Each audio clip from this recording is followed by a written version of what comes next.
owner of the US Mega Farmest video is Puremont para Intratnamiento Wino infringed y Recos de Otra Aniles. Los Direcos de la Novela y la Imagen son del otro original, no reclamamos propiedad. No te gusta esperar y quieres escuchar este fanfic completo ahora? Suscríbete a nuestro Patreon, donde encontrarás los mejores fanfics.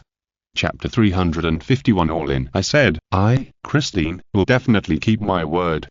Christine gritted her teeth and looked at Kinzu with anger. Okay, in that case, let's play 2 rounds. You tell me how to bet. Kinzu smiled slightly, shrugged, and stopped provoking this fairy.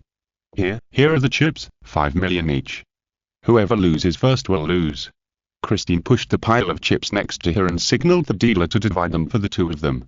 Okay, let's do this. Hearing that this was the way to bet, Kinzu was relieved. If it was a protracted war, he really couldn't do anything to her, but is that so? Wait.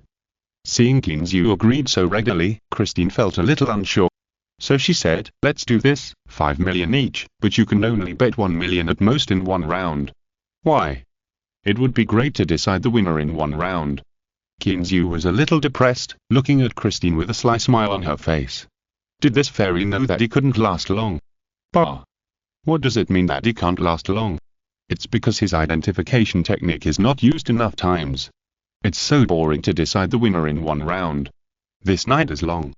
We can't waste time. The more depressed Kinzu was, the happier Christine was. Decide the winner in 1 round? I'm not that stupid.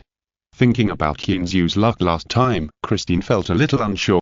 The reason why she played poker was because she was afraid of Kinzu's incredible luck.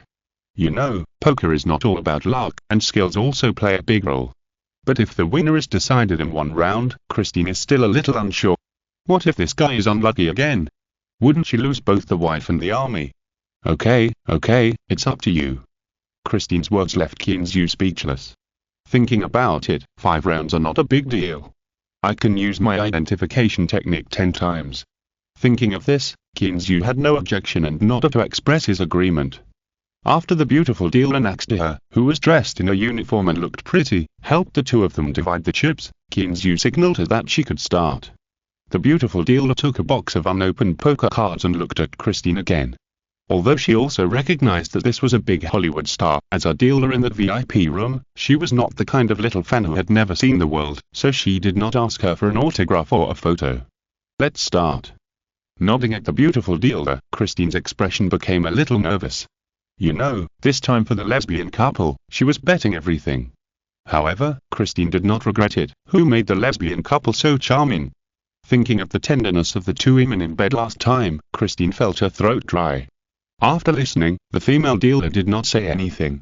After showing the 2 a handful of poker cards, she began to shuffle the cards. Christine also quickly abandoned the distracting thoughts in her mind at this time, staring at the female dealer's hands without blinking, and memorizing the cards as quickly as possible. Kinzu, who was watching with a smile on his face, suddenly asked, by the way, Chris, what's your girlfriend's name? Christine didn't even raise her head. When she heard the question, she subconsciously answered, Cargill.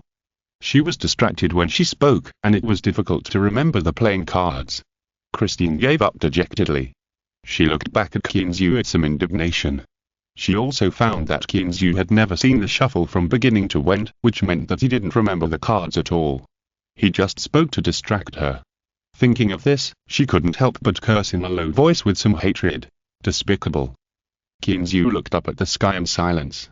This goblin, isn't it despicable to remember the cards herself? But seeing Christine give up remembering the cards, he felt a little proud. He knew that since this goblin knew that he was good at dice gambling and dared to come to him to play, it meant that she was still good at it. He was not very good at playing poker. If he turned over in the gutter again, it would be a joke. After shuffling the cards, the dealer began to deal the cards.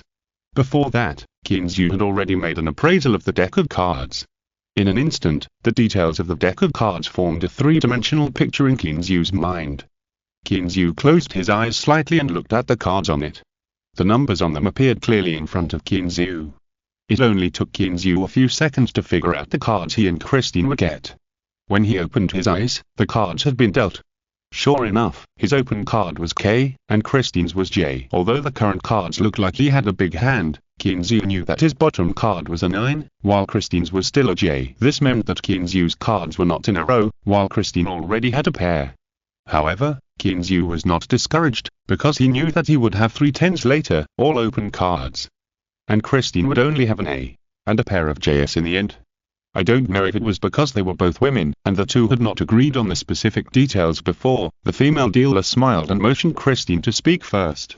After looking at her own hold cards, Christine took out 200,000 chips from the pile of chips and pushed them up. The corners of her mouth could not help but reveal an expression of winning, and she raised her eyebrows at Kinzu with a smug look. The meaning was obvious. Do you dare to follow? Kinzu did not even turn over his hold cards. Facing Christine's smug expression, he took out 1,000,000 chips from the pile of chips, put them on the table and pushed them hard. Looking at Christine's somewhat surprised eyes, he smiled and said, "I'm going all in." "What?" Christine couldn't help but exclaimed. Even the dealer next to her and Dale behind her looked at Kinzu in surprise. They didn't see Kinzu look at his hold cards, so he went all in. "Are you kidding? You go all in without even looking at your hold cards?" Christine rubbed her head with a headache. Isn't this guy afraid of losing? Or does he not take his bets seriously? Otherwise, why do we say that women's minds are strange? At this time, she was not concerned about winning or losing, but whether Kinzu didn't care about the bet. "Ha ha, my luck has always been bursting. I know I can beat you without looking at the cards." Kinzu leaned back and lay on the large leather sofa, looking very confident. Well, I want to see how your luck is." Muttering indignantly, Christine also pushed out another 800,000 from the chips, gnashing her teeth. "I'll go all in too. Thanks to Fengxi and for their support." Chapter 352 Christine's collapse. Seeing that both of them had gone all in, the female dealer didn't say much and dealt out all the cards quickly. As for the result, there is no need to say more. Christine looked at the 3 tens in front of Kinzu and was a little dumbfounded. How is it possible? How is it possible? Why is it like this? Christine rubbed her eyes in disbelief and muttered to herself. This was simply a wake-up call for her. She didn't believe in this guy's luck just now. But looking at the cards now, this is really too weird. Is this guy's luck really that bad? Christine's heart trembled a few times involuntarily. Suddenly, she had a bad premonition in her heart. Could she really get herself into trouble today? What? Chris, do you want to continue? Lying on the leather sofa, Kinzu looked at Christine opposite with a smile on his face. That look was as if he was looking at a prey that belonged to him. This feeling made Christine very uncomfortable. "Go on, I don't believe it, your luck is always this good." After hearing this, the female dealer next to him didn't care about being surprised at Kinzu's luck, and hurriedly reshuffled the cards. This time, Christine stared at the female dealer's hands, her 2 beautiful eyes didn't even blink, and Kinzu just wanted to laugh. With the identification technique in hand, as for his own identification times not used up, you can remember the cards however you want. Moreover, it seems that luck is really on Kinzu's side. After the dealer shuffled the cards, he looked again and found that the victory was on his side again. This time his open card was a red heart jack, Christine's was a spade ace, and his bottom card was a K, while Christine's was still an ace. The female dealer gestured, and this time it was Kinzu who spoke. Raising an eyebrow at Christine, Kinzu didn't even hesitate, and directly pushed out 1,000,000 chips. "I'm all in." The 3 women present felt a little collapsed, and Christine was swearing in her heart.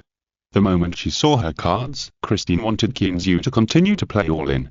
He had a pair of A's in his hand, which was a big hand under normal circumstances. But when Kinzu really played all in, Christine was dumbfounded. Now playing all in was just embarrassing for her. Isn't it just gambling on luck? Gambling on luck with this guy? Christine was a little afraid. Gritting her teeth and looking down at her cards, Christine looked up and glared at Kinzu. She chose to fold. No. Then continue. Kinzu did not hesitate at all, signaled the dealer to continue, raised his hand to check the time. It was almost 12 o'clock. Then, for 3 consecutive rounds, Kinzu did the same thing, playing all in without even looking at the bottom cards, which confused the 3 women in the room. "Clean, what do you want?" Christine was so anxious that she almost couldn't help crying. "Is it so discouraging?" "Nothing happened. We're going to make a quick decision. You said it before, the night is long." Kinzu said, looking at Christine's hot body. His throat moved involuntarily, and he swallowed his saliva. "You, humph, continue." Christine gritted her teeth. She had made up her mind that she couldn't be so frustrated. At worst, she would try her luck with this guy. She didn't believe that her luck would always be so bad. However, a scene that made her collapse appeared. Next, no matter what card Kinzu played, big or small, he would not follow, and he would still cover his cards without even looking at the bottom cards. Kinzu, are you kidding me? After 3 rounds, Christine looked at Kinzu with gritted teeth. She now had the urge to kill someone. Ahem, well, Chris, I didn't mean it. I really don't have any cards. Kinzu smiled awkwardly, with a bitter face, and explained helplessly. Are you kidding me? You know there's no cards without even looking at the bottom cards? Not only Christine, but even the dealer looked like you were just making it up, obviously not believing what Kinzu said. Didn't you refuse to follow just now? Now it's my turn and I have to refuse to follow. What kind of rule is this? Seeing this, Kinzu stopped quibbling and just started to act like a rogue. There was no other way. He was really angry at this time. He wanted to make a quick decision. But for several consecutive hands, his hand was smaller than Christine's. He didn't have the addiction of losing money, so he had to choose not to follow, otherwise he would be in trouble in the blink of an eye. What do you want? If you think the bet is not enough, I can raise the bet. Provoked by Kinzu's rogue words, Christine couldn't help it. She slammed the table and stood up, glaring at Kinzu. If it weren't for the lesbian couple, she really wanted to beat the guy in front of her. Raise the bet. How do you raise the bet? Looking at Christine in surprise, Kinzu wisely changed the subject. It's better not to provoke a woman who is angry. If you win, Cargill will be yours too. Christine said with a determined look after looking at Cargill, who was still on the phone outside. Cargill. Will she agree with your idea? She curled her lips in disdain. Miss, do you think this is ancient times? Have they made us dowry? Don't worry, she will agree. Just tell me whether you want to gamble or not. Kinzu looked at her determined face and the time. It was only a few minutes before 12 o'clock. He still had 2 appraisals today, plus 10 tomorrow, which was enough. Okay, come on, I'll show you how I beat you. He gestured to the female dealer and the game started again. After the restart, Kinzu discarded 2 more cards and started the first round of the new day with Christine's murderous eyes. Perhaps because a new day brings a new atmosphere, Kinzu breathed a sigh of relief after he finished appraising the cards in the female dealer's hand again. Damn, the chance to win money is finally here. Kinzu did not hesitate, and pushed 1 million chips onto the table again, smiling and saying, I'm going all in. Gary, do you want to follow? Kristen looked at Kinzu with gritted teeth and said, follow, I'm following. After that, she stretched out her hand and pushed out 1 million chips, then looked at Kinzu fiercely, signaling the female dealer to deal the cards. There was no surprise at all. A minute later, Kristen sat on the chair with a blank face, looking at the poker cards on the gambling table. She lost again. Both of them hit small cards, no straights, no flushes, and even no pairs. But Kinzu had an ace in his cards, and her biggest card was just a queen. It can be said that she lost very miserably. After being stimulated one after another, Kristen had no way to remember the cards, otherwise she would not have lost so aggrievedly.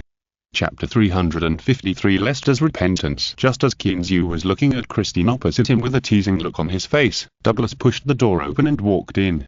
How is it? Kinzu's eyes lit up and he couldn't wait to ask. Nothing serious, he couldn't stand the stimulation and fainted. Douglas recalled the guy's performance just now and couldn't help laughing. This kind of thing was also very interesting in his opinion. That's good, where is he? In the rest room outside, he is just a little dazed. Douglas frowned slightly. This kind of thing is very interesting, but if this person's mental endurance is not enough, it is easy to collapse. Kinzu didn't say anything else, sorted out the chips in front of him, got up and followed Douglas out. As for the bet, forget it. He didn't expect this woman to really fulfill the bet. That was simply unrealistic. A gamble. Let 2 women accompany him willingly? That's simply wishful thinking.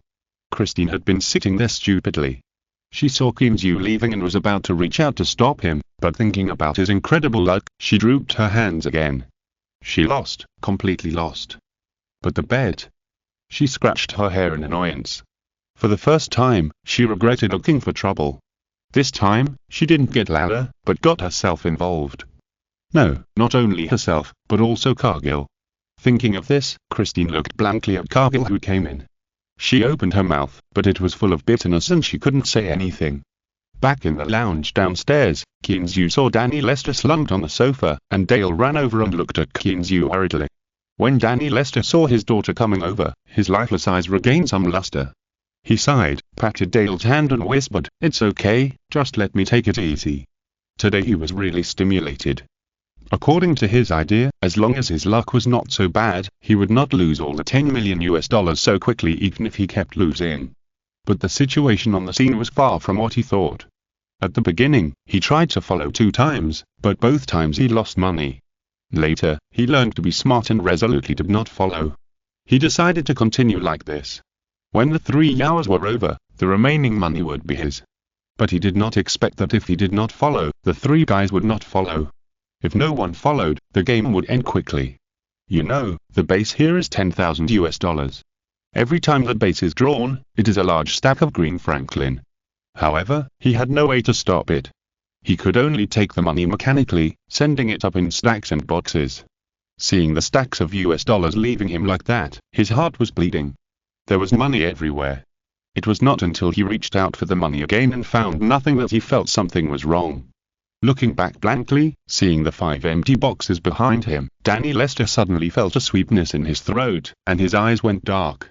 He could no longer hold on and fainted. Coming to the lounge, Kinzu sat down on the soft sofa without hesitation, looking at Danny Lester who looked a little haggard, and asked with a smile, "How was it?" "Was it exciting?" "Exciting, this is the most exciting thing I have ever done in my life." Shaking his head bitterly, Danny Lester sighed helplessly. "Although I know that all this is fake, you can't understand the feeling of seeing stacks of US dollars being sent out from my hands." No, Lester, everything I said is true. If you can win, you can really take the money away." Looking at his bitter face, Kinzu smiled and continued, "Although those people were found by me, in Sohari, these are not important, right?" Shaking his head blankly, Danny Lester did not speak. He admitted that what Kinzu said was right, but thinking back to the scenes just now, he still couldn't calm down. "Clean, I know what you were thinking. I will take good care of the ranch. I will pay you back the money I owe you." After thinking for a long time, Danny Lester slowly raised his head and looked at Kinzu very seriously. Kinzu did not speak, just staring into his calm eyes. After a long time, he smiled with satisfaction. It was not that Kinzu believed Lester's eyes, but he saw that the side quest that had appeared in the system taskbar for a long time had now become a completed state. Side quest. Lester's gambling addiction quest details. Help Lester get rid of his gambling addiction, completed, quest rewards. Dale's favorability plus 20, Eva's favorability plus 20, strength plus 5, pending its best if you can think this way. You should know how much Dale and Eva paid for your affairs. I hope you can remember what I said today, otherwise, I will settle accounts with you. You owe me a lot of money these 2 times. Kinzu looked at Dale, who was looking at him with a pair of soft eyes, and felt a little happy. It seems that the favorability has increased by 20, and the favorability between the two should be very high at this moment. After chatting with the two for a few more words, Kinzu saw that Lester looked very tired, so he didn't continue. Let Dale take him back to the room first. Clean, this is not your style, is it? Are you targeting the female bodyguard? Well, this girl is really hot. After the two left, Douglas came over with a smirk on his face. He didn't dare to ask in front of so many people just now, but now that he had the chance, of course he had to ask out his curiosity. Did you see it? If it weren't for his daughter, I wouldn't have had so much time to care about this shit. Kinzu didn't hide it either. A smug smile appeared at the corner of his mouth, and he looked at Douglas with gratitude. I really trouble you this time. His gratitude was not fake. Although it was just a show he hired, Douglas was under a lot of pressure. Although he was winning his own money, others didn't know about it. If others knew about it, the casino would be closed down. To put it bluntly, this was a trap. Waving his hand casually, Douglas stood up and said with a smile, "Okay, it's not a big deal, you should go to bed early, I still need to go out for a walk." After that, Douglas turned and walked out. As for letting Kinzu play a few games, he didn't dare to say it again. The last time, the $20 million was a bloody lesson. Si estes escuchando esta novela en un canal distinto a mundo fanfic novelas, significat lo descarga and y subir en cines fuerzos invitamos cordialmente a visitar nuestro canal. Mundo fanfic novel as all en contrast la version original de esta historia y podrás explorar muchas otras novelas de diversos narradores. Te esperamos para sumergirte en un mundo de novelas incredibles. Chapter 354 Cunning Christine. As soon as Douglas opened the door, Christine walked in with Cargill, looking a little haggard. Chris, it's so late, why haven't you gone to bed yet? Seeing Christine's listless look, Douglas was stunned for a moment, and then asked with some concern. Well, Brother Doug, you go ahead and do your work. I have something to ask Keen. After dealing with Douglas perfunctorily, Christine pushed Douglas out. Okay, I can go by myself, don't push me. With a bitter smile, Douglas greeted Kinsey again, and was pushed out by Christine helplessly. Kinsey was a little curious about this scene. No matter what, Christine was just a Hollywood star, although a very famous one. But compared with a rich second generation like Douglas, the difference was not a little bit. Why did it seem like the two are very familiar with each other? Was Douglas temporarily that easygoing? Or was Christine's identity not simple? While Kinsey was thinking, Christine had already pushed Douglas out, closed the door of the lounge, and came to Kinsey. Looking at the handsome man in front of her, Christine gritted her teeth, turned her head and looked at Cargill, who looked a little embarrassed, and said with a blushing face, Kinsey, I lose today, I'm willing to accept the defeat. From now on, I'm yours. What?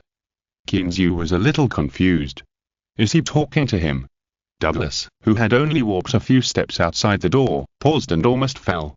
He looked back at the closed door in surprise, hesitated for a moment, and turned around and left.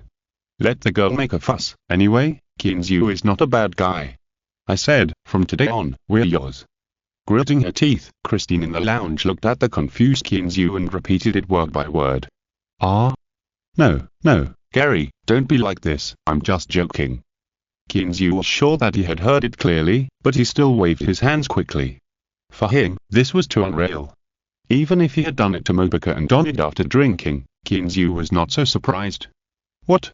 Do you despise us? Let me tell you, we have never had a man. Hearing Kinsey's refusal, Cargill just breathed a sigh of relief, but Christine's delicate eyebrows were wrinkled into a ball. Some strong women are like this. She can refuse others and look down on others. At the time, she had no burden in her heart. But if others refuse her, if they show that they look down on her, then she will feel a little indignant in her heart. Christine is such a strong woman. When she first came, she was still reluctant and felt very embarrassed. But now that Kinsey refused, she felt a little unbalanced in her heart. What? This girl is so naturally beautiful, and you refuse to be your girlfriend. What? Is this disgust? No, Gary, don't get me wrong, we're friends, aren't we? Although his throat was involuntarily surging, Kinsey still refused in a very firm tone. The gentleman's expression, not to mention Christine couldn't stand it, even he himself couldn't stand it. Really? Looking at Kinsey with a smile, Christine didn't believe what Kinsey said at all. However, her goal has been achieved. She has said what she should say. As for whether to accept it or not, that is Kinsey's business. Thinking of this, Christine couldn't help but reveal a trace of victory at the corner of her mouth. She had calculated all this well.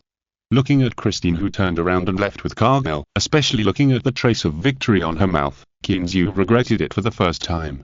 Damn, I wouldn't be hypocritical if I knew it earlier. It would be better to just take her. Kinsey's eyes were involuntarily attracted by the graceful backs of the two girls.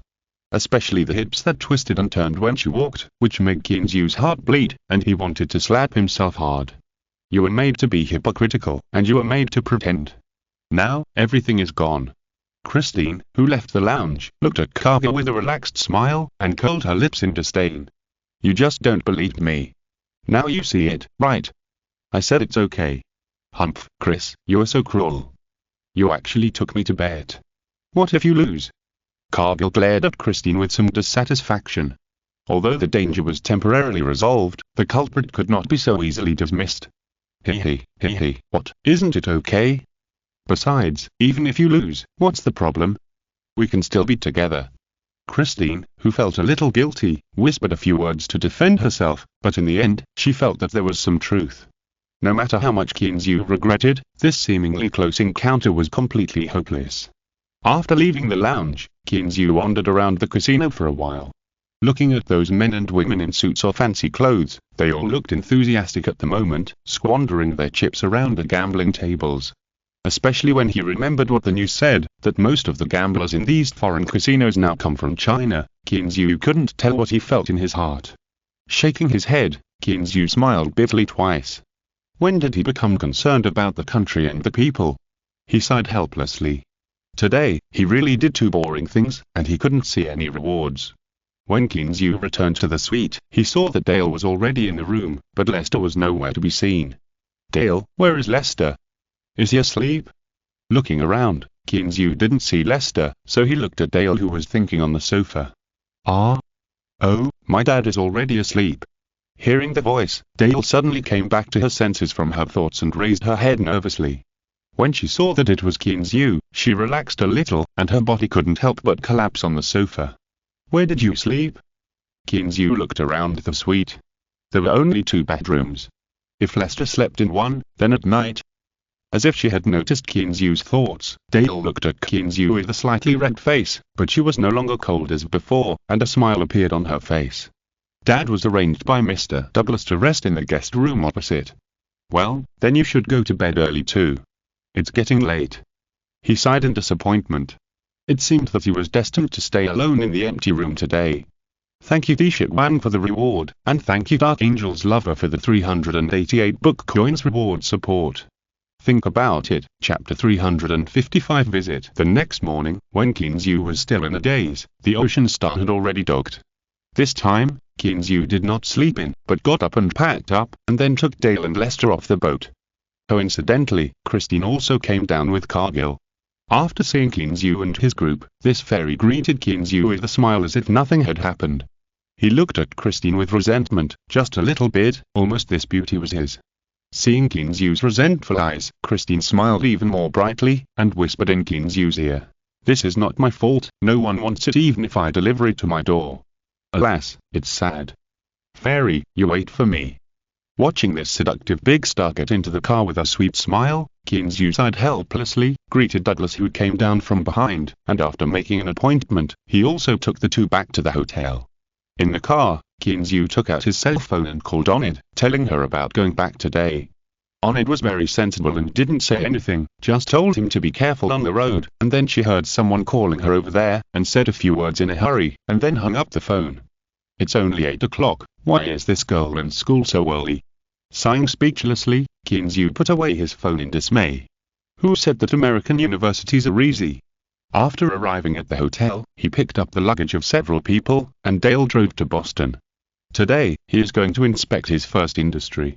Since coming to the United States, Qin has been like a bird that was suddenly released to freedom, and has always had a casual attitude towards life. He didn't care much about his ranch, and he has been running around all the time. The time he spent in New York and Boston alone is almost catching up with the time he spent on the ranch.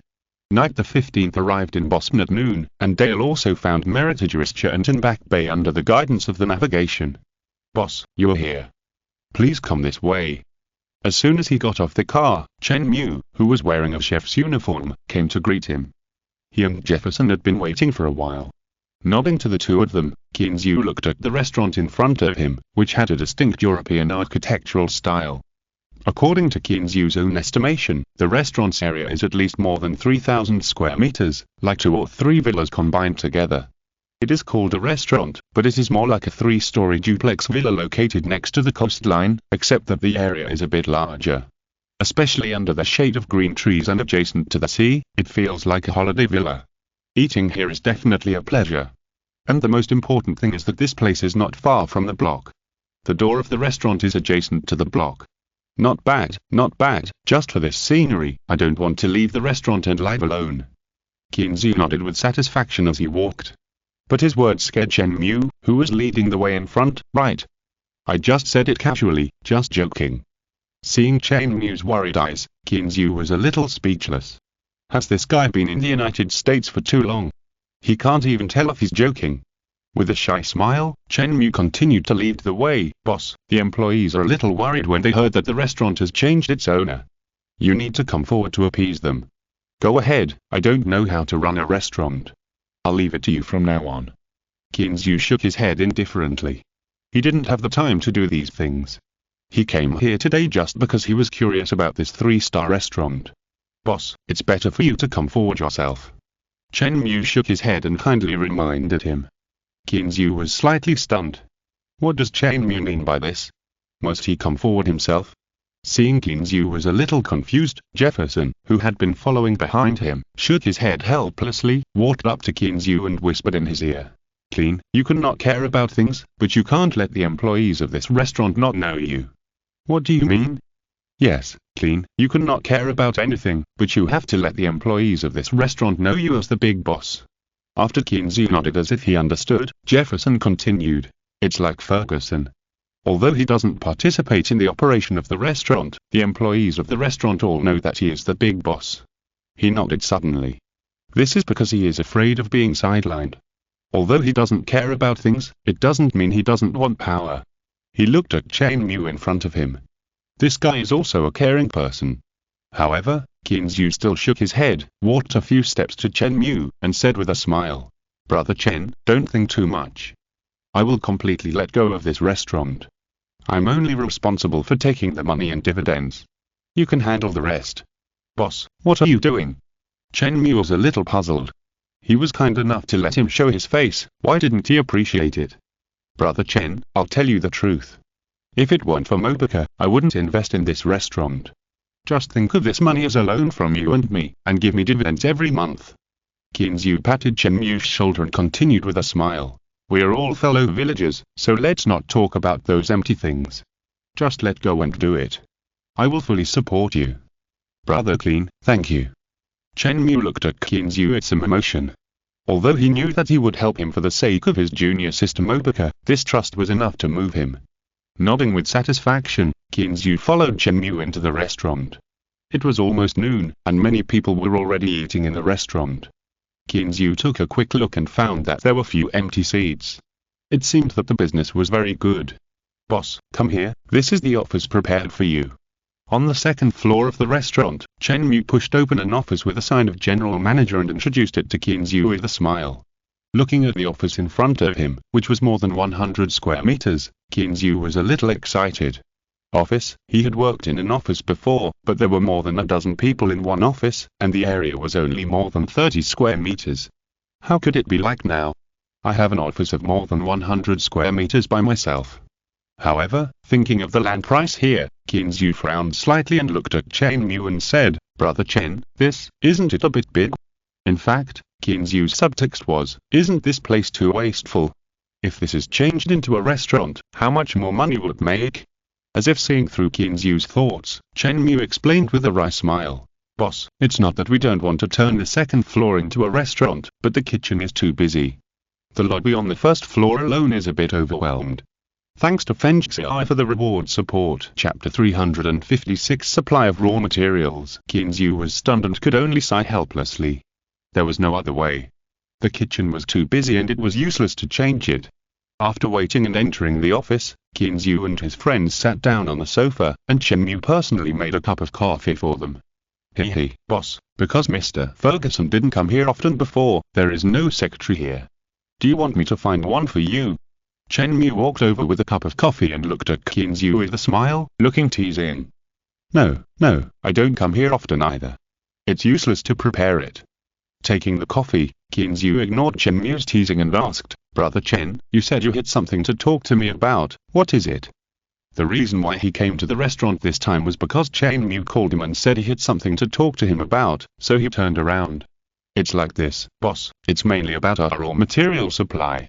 After taking a sip of coffee, Chen Mu saw Qin Zhu listening attentively and continued, we used to sign a supply contract directly with the ranch, but now because of the drought, that ranch is on the verge of bankruptcy. And I haven't found a suitable ranch nearby to supply. Either the quality of the beef is not good, or the price is a bit high, so I'm having a headache now. So, you went there last time just to find a ranch to cooperate with? Qin Zhu suddenly understood why this guy was a little excited last time. Yes, I saw the cattle raised on your ranch last time, and it felt really good. I believe its beef quality is also that best. Speaking of this, Chen Mu was a little excited. The supply of raw materials for a restaurant is a very important thing. After all, a good cook cannot cook without rice.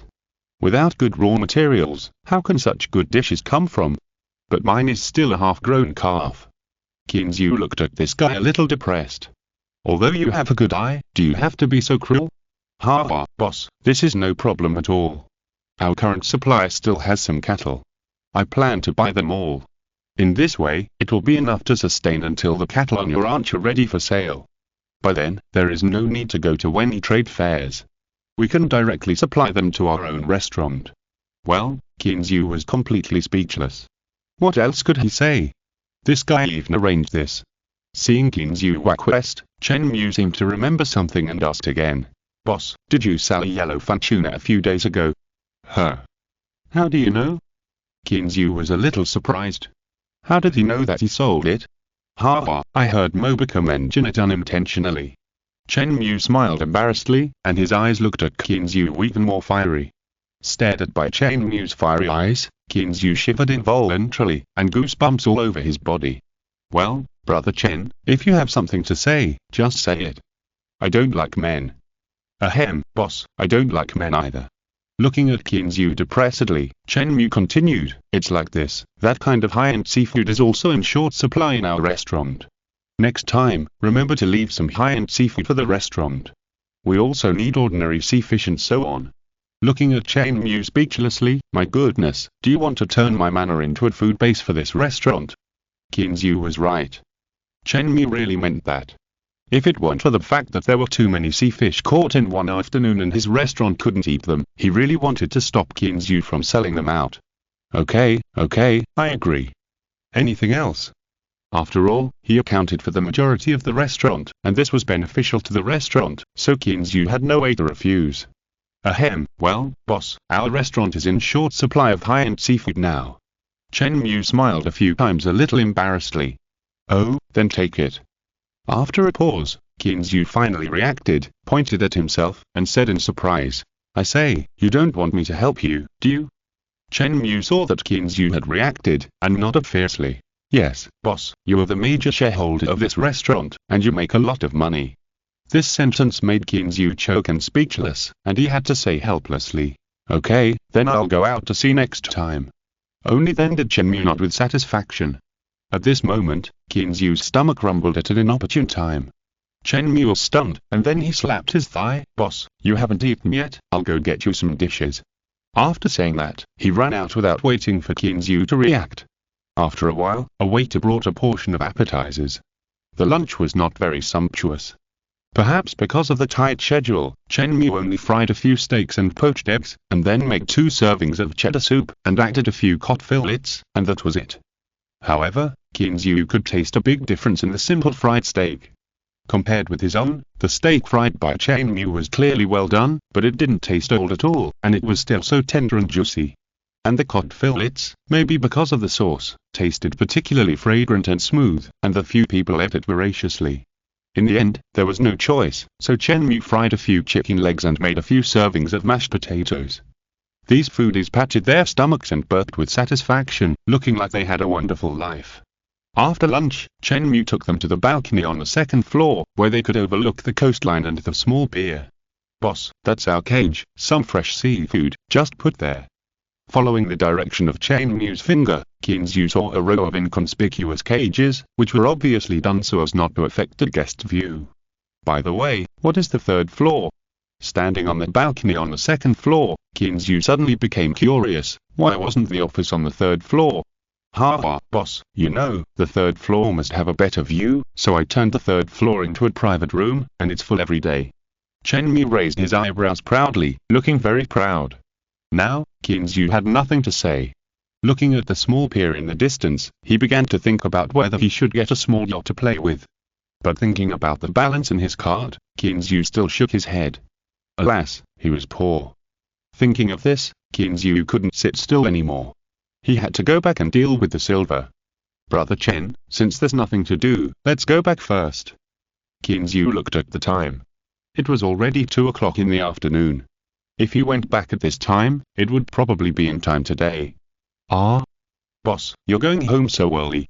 Chen Mu looked at Kinzu in surprise. He wanted to take him to the kitchen later. Thanks to Lamxi for the 500 starting coins reward. Chapter 357 Another accident at the pier. Well, I'll go back first. I'll leave the restaurant to Brother Chen. I'm relieved. Patting Chain Mew's shoulder with a smile, Kinzu turned to look at Jefferson and said, "Jefferson, I've troubled you these 2 days. You should go back and rest early." "It's okay, boss, you go back first." Jefferson smiled and said nothing. As Kinzu's attorney, he has more to do than that. After saying hello, Kinzu got into his car with the two of them seeing him off. It wouldn't take long to go back from Boston, but on the way, he sent Lester back to the ranch first.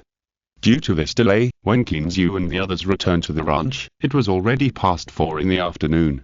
Woof woof woof. As soon as night the 15th stopped, Daha and Xiaohe in the villa heard the noise and ran out, their little tails wagging, almost catching up with Hot Wheels. "Little guy, do you miss me? Look, you're almost fat like a ball." Kinzu picked up the 2 little white balls, shook his head helplessly, and walked into the villa with them with a smile on his face. Being held by Kinzu, Daha and Xiaohe were not very honest, stretched their heads and came closer, and licked Kinzu's face with their pink little tongues. The little tongues with some barbs made his face itchy. Being attacked unexpectedly, Kinzu was a little amused. Seeing that this guy wanted to take another bite, he quickly put them on the sofa in the living room. "Boss, you're back. Have you been well these 2 days?" Eva, who was busy preparing dinner in the kitchen, poked her head out and looked at Kinzu with concern. In those moving eyes, there was a completely different feeling from before. "Well, I'm back. Is the ranch okay these 2 days? Is there anything wrong?" Kinzu didn't even raise his head, just teasing the 2 little guys who were still a little bit unwilling to give up on the sofa, and didn't notice the difference in Eva's tone. "Well, everything is fine, but Mr. Stanley came to see you a few times."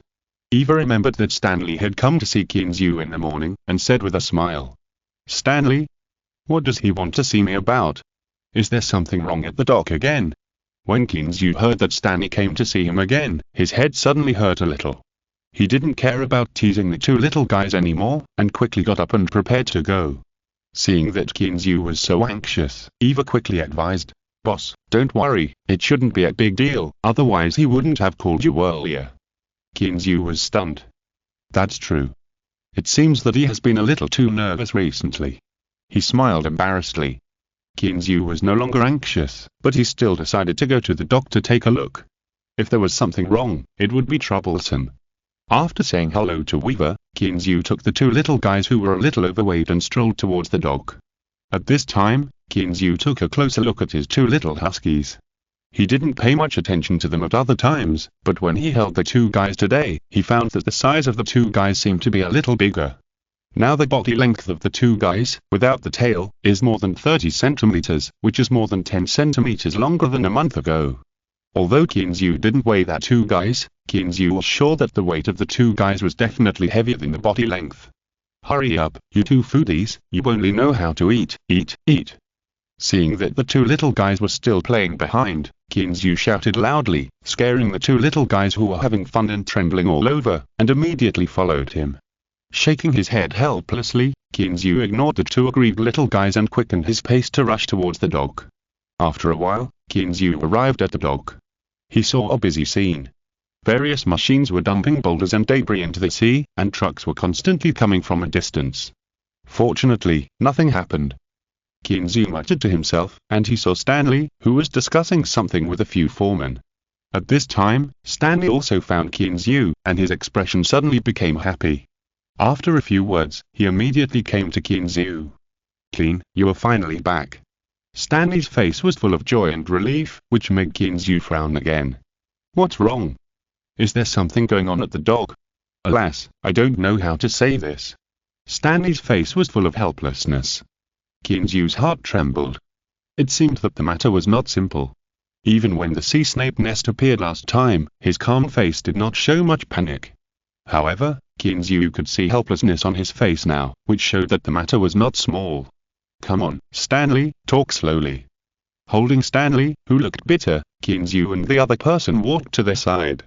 "Okay, now tell me, what is it that makes you so nervous?" "Boss, it's like this. Now not far from our dock, we can see a lot of sea snakes wandering there every day." Stanley was a little helpless and told the whole story from beginning to end. "You mean, there are still sea snakes wandering around?" Kinzu was a little unbelievable. Did this guy see it wrong? There are still sea snakes here now? Seeing Kinzu's disbelief, Stanley quickly explained with a solemn oath.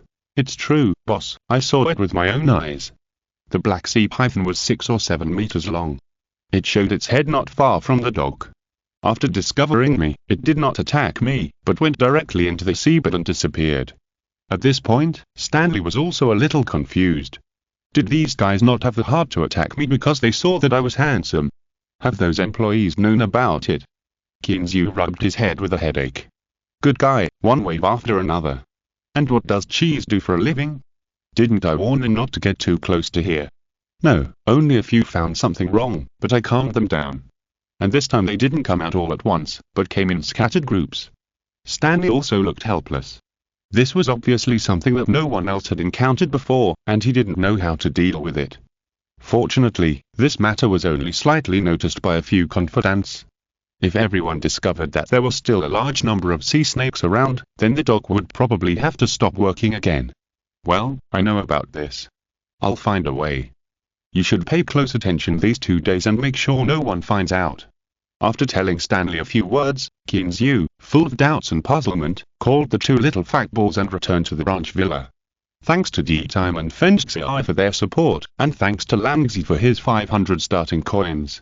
Chapter 358. Traces of Sea Serpent. After returning to the villa, Kinzu lay on the sofa, scratching his head. What on earth was going on? Looking at Eva, who was busy in the kitchen, it should be a while before dinner, so Kinzu ended upstairs to the bedroom.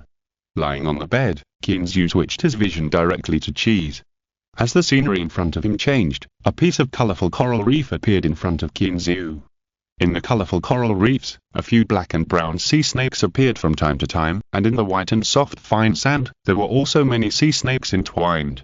It can be seen that this is the gathering place of sea snakes. Seeing this, Kinzu's heart was slightly relieved, as long as these guys didn't move back collectively. However, when Kinzu turned around, he did not find any trace of the sea snake. Could it be that this guy really went back again? What did it go back for? Kinzu's heart was full of doubts at the moment. He couldn't figure out why this sea snake would go back to the dog. It was useless to think too much. Kinzu swung his tail, turned his huge body of more than 8 meters, and swam towards the dog.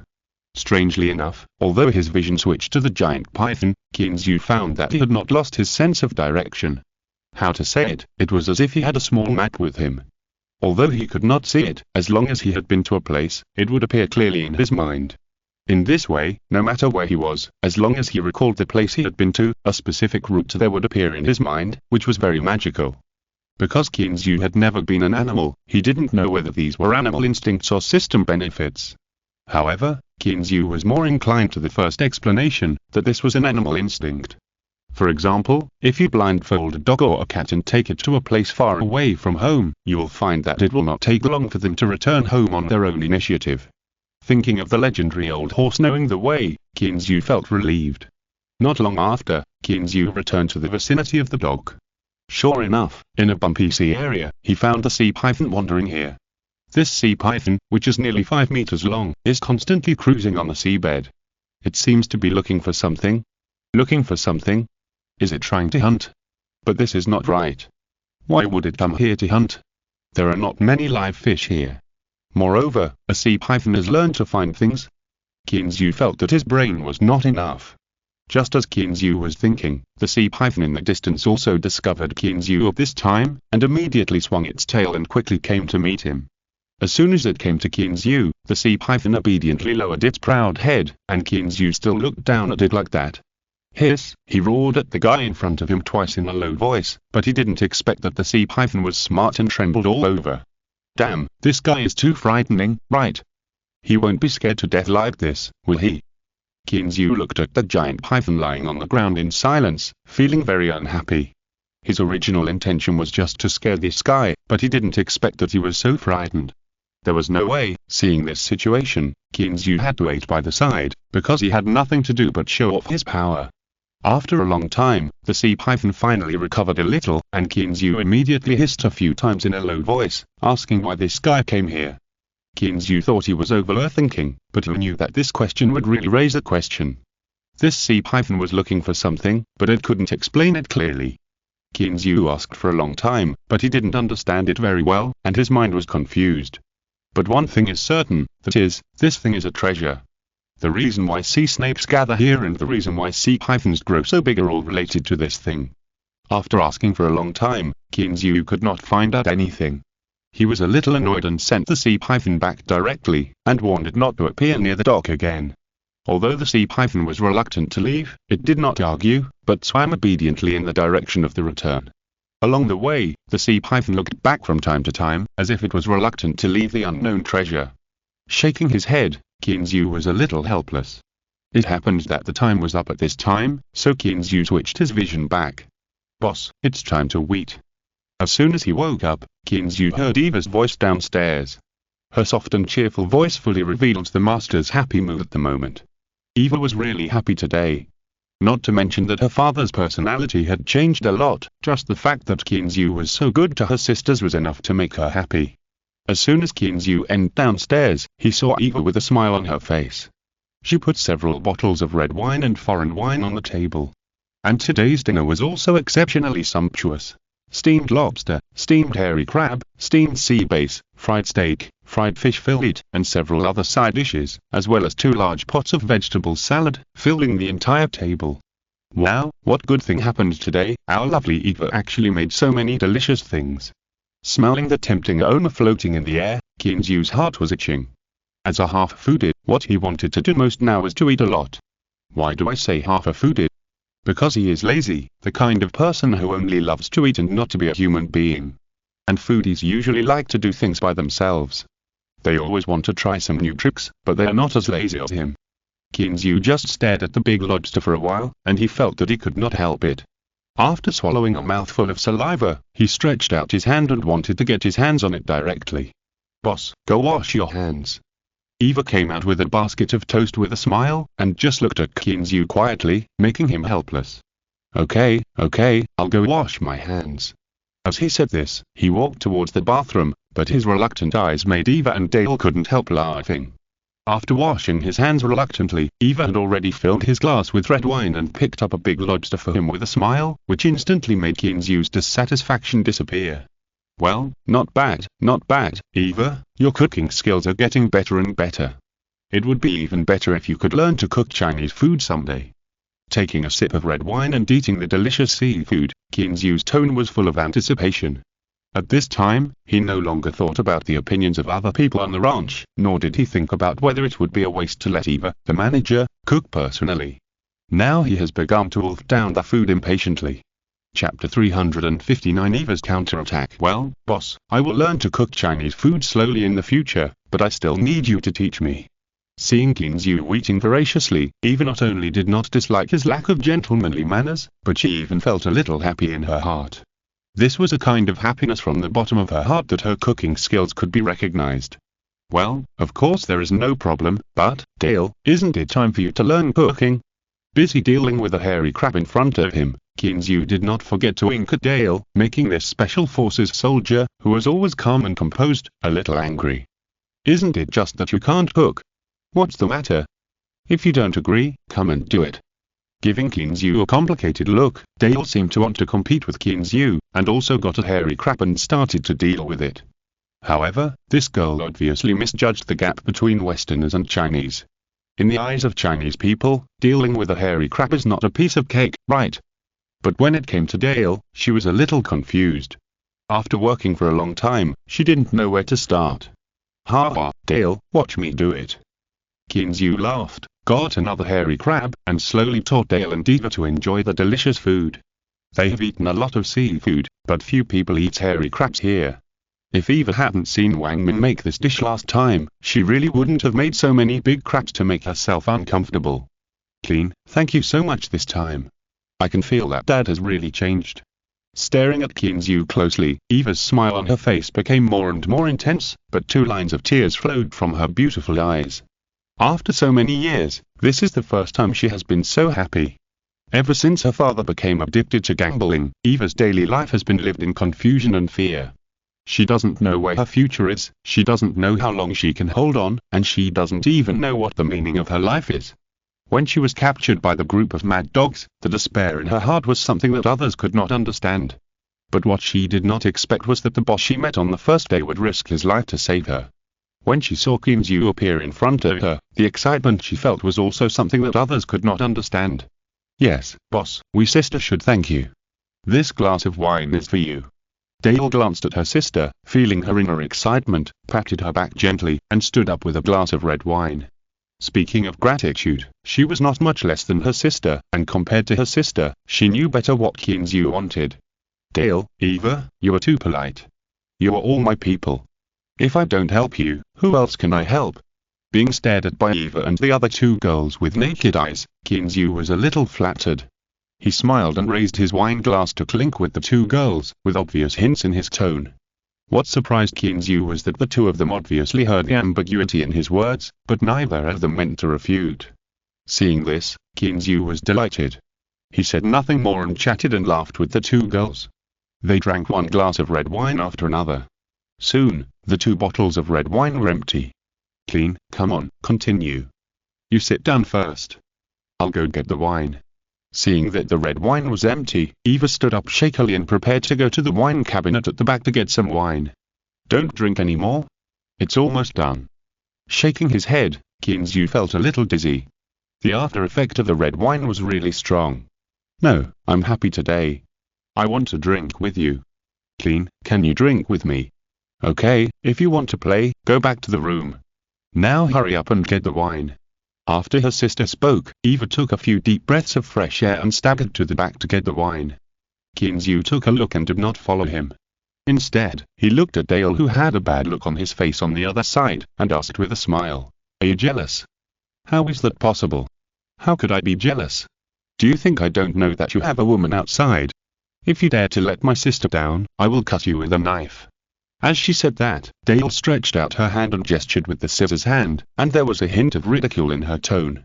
Seeing this, Kinzu not only did not restrain himself, but grabbed Dale's slightly calloused jade hand. "Come on, don't you want to cut it?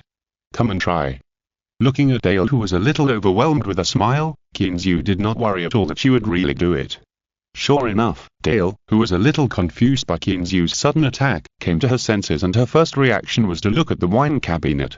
Fortunately, there was no one. Thanks to Fengxi for the reward and support. Chapter 360. The Ambition of Cowgirls. Just when Kinzu wanted to continue, he heard Eva's footsteps. He was in a trance when Dale pulled his hand back. "Clean, look, this is the top-grade Pinot Noir, a collection of a stanza villa. I didn't expect it to be in the wine cabinet." Eva, who was walking unsteadily, held 2 bottles of red wine and smiled at Kinzu. "Pinot Noir? A stanza villa?"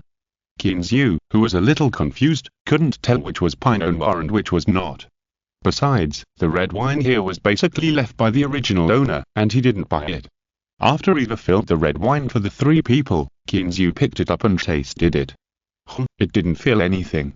But seeing Eva's expectant eyes, Kinzu still nodded pretentiously. "It's really great. I guess it was left over from the past. God knows that his tongue is a little numb now, how can he taste it?"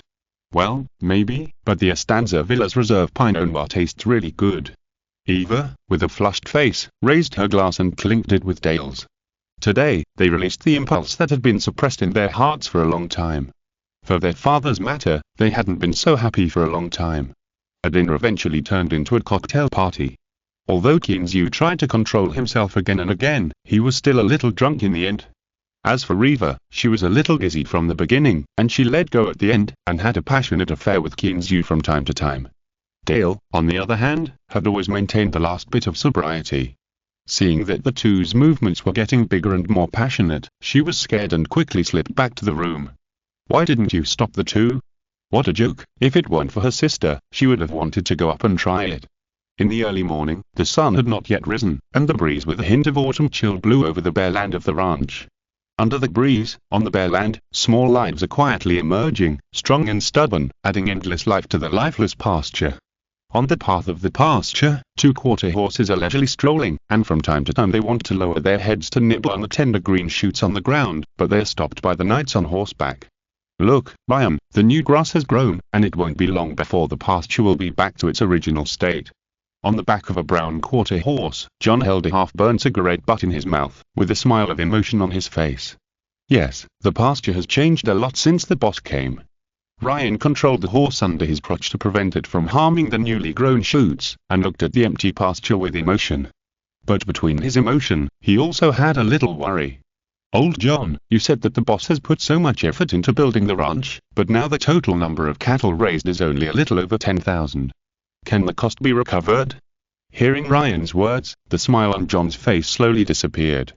After thinking for a while, he shook his head and smiled bitterly, saying, "The cost can definitely be recovered, but it will be difficult to make a profit.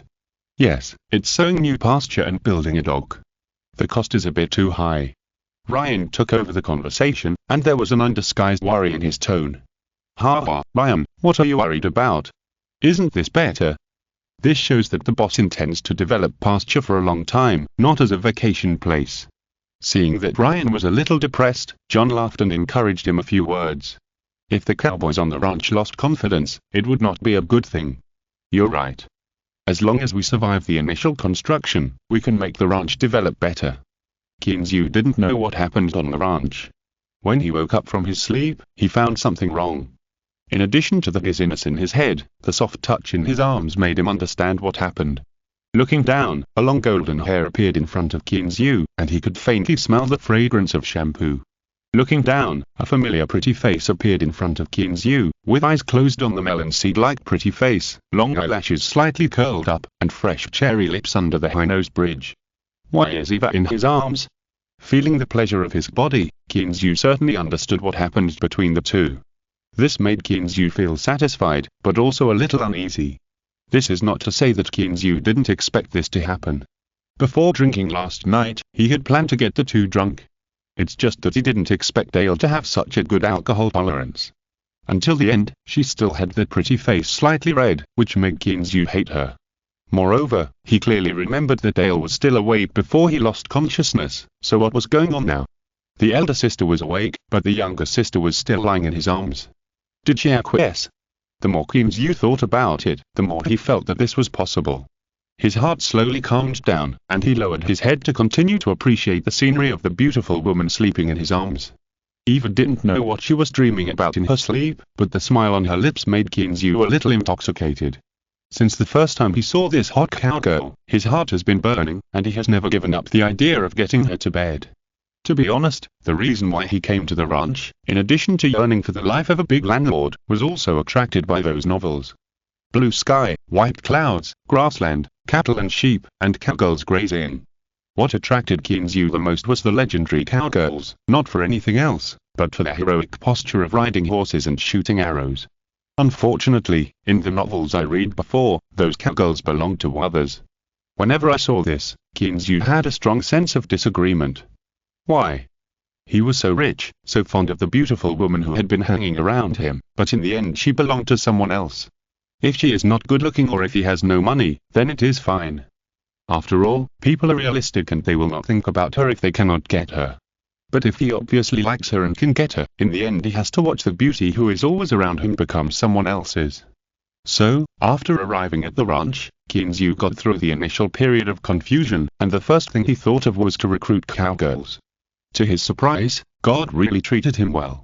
Not only did he recruit a cowgirl with a hot body, but he also gave her a sister with an equally hot body.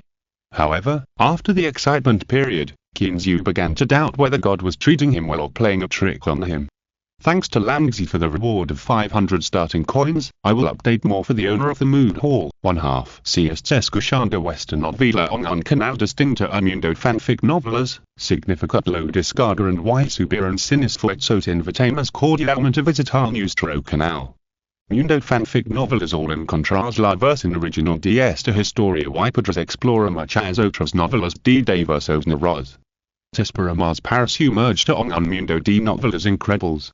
Chapter 361 Diligent Little Jerry. After all, in front of a Special Forces sister, it is not something that ordinary people dare to do. So Kinzu had to be very frustrated and put away his little thoughts. What he didn't expect was that the development of the matter would be so dramatic.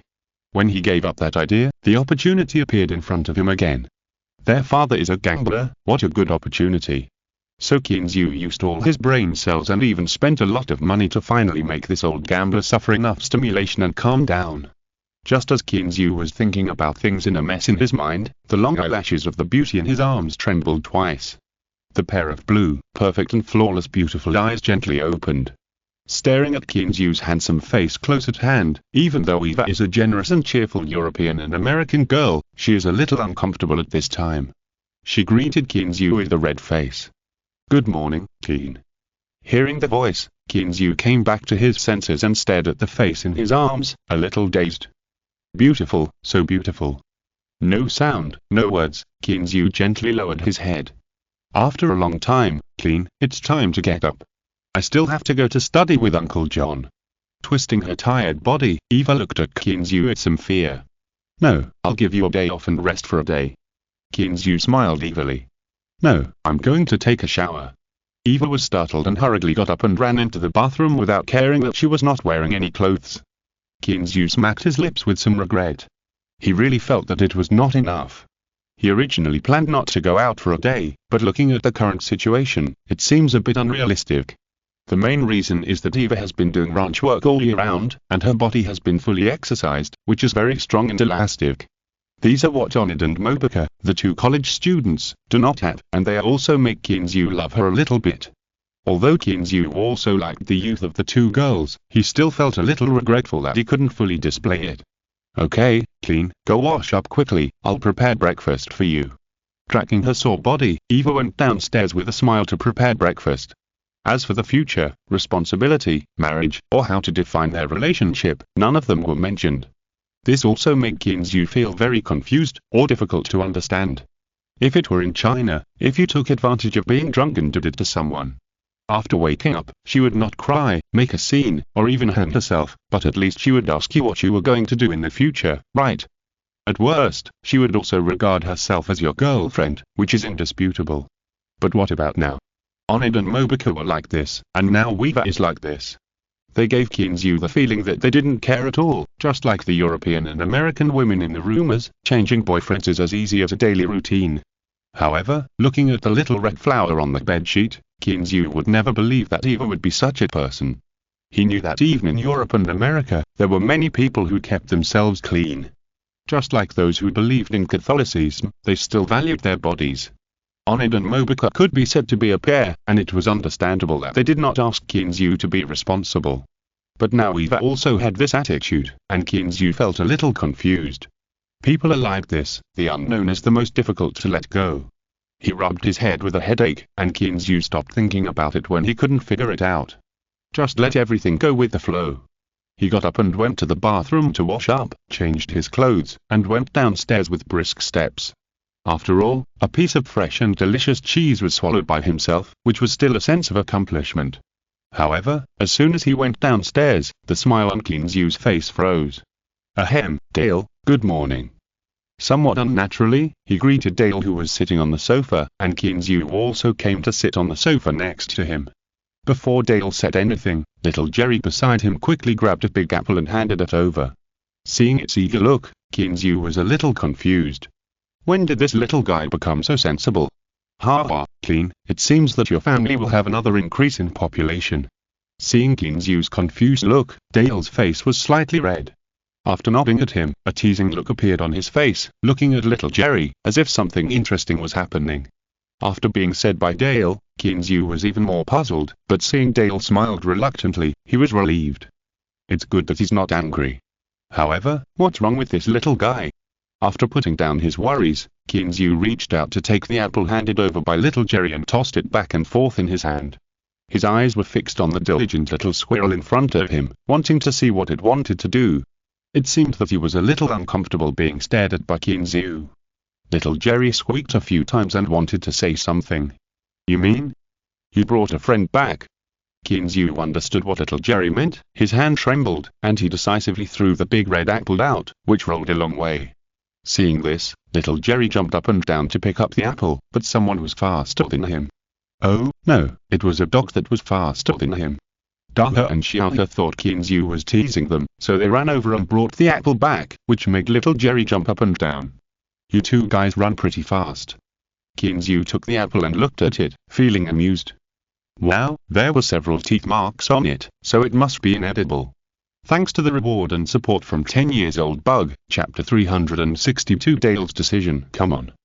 Now that you are here, don't run away. Kinzu held down the two guys with a sly smile on his face, and then said to Dale, go get a fruit knife. When Dale took the fruit knife with a curious look on his face, Kinzu cut a big apple into several pieces with a few slashes under the terrified gaze of Daha and Xiaohe. Come on, you've done a good job, eat these. Based on the principle of shameful waste, Kinzu watched the two little guys with a bitter face and finished most of the apple. Clean, you can't let them eat too much, it's not good for their health. Dale saw that Kinzu still wanted them to continue eating, and couldn't help but persuade them.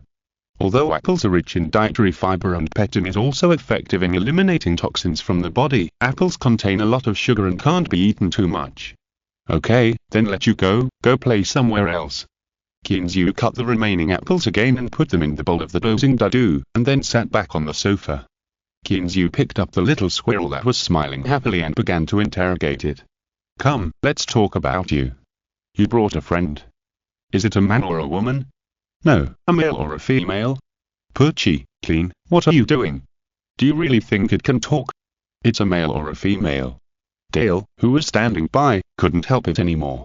She smiled and went to the kitchen to help. If she stayed any longer, she was afraid that she would not be able to stand it. Looking at Dale's back with pride, Kinzu thought, of course it can talk, but you just can't understand it. However, being interrupted by her, Kinzu couldn't continue to interrogate it. He pushed the little squirrel and said teasingly, go, bring back the friend you know for me to see. Seeing that Kinzu didn't seem angry, little Jerry ran out and came back with a slightly smaller little squirrel. It seems that this is the lover that little Jerry hooked up with, right? The color of this little squirrel is similar to that of little Jerry.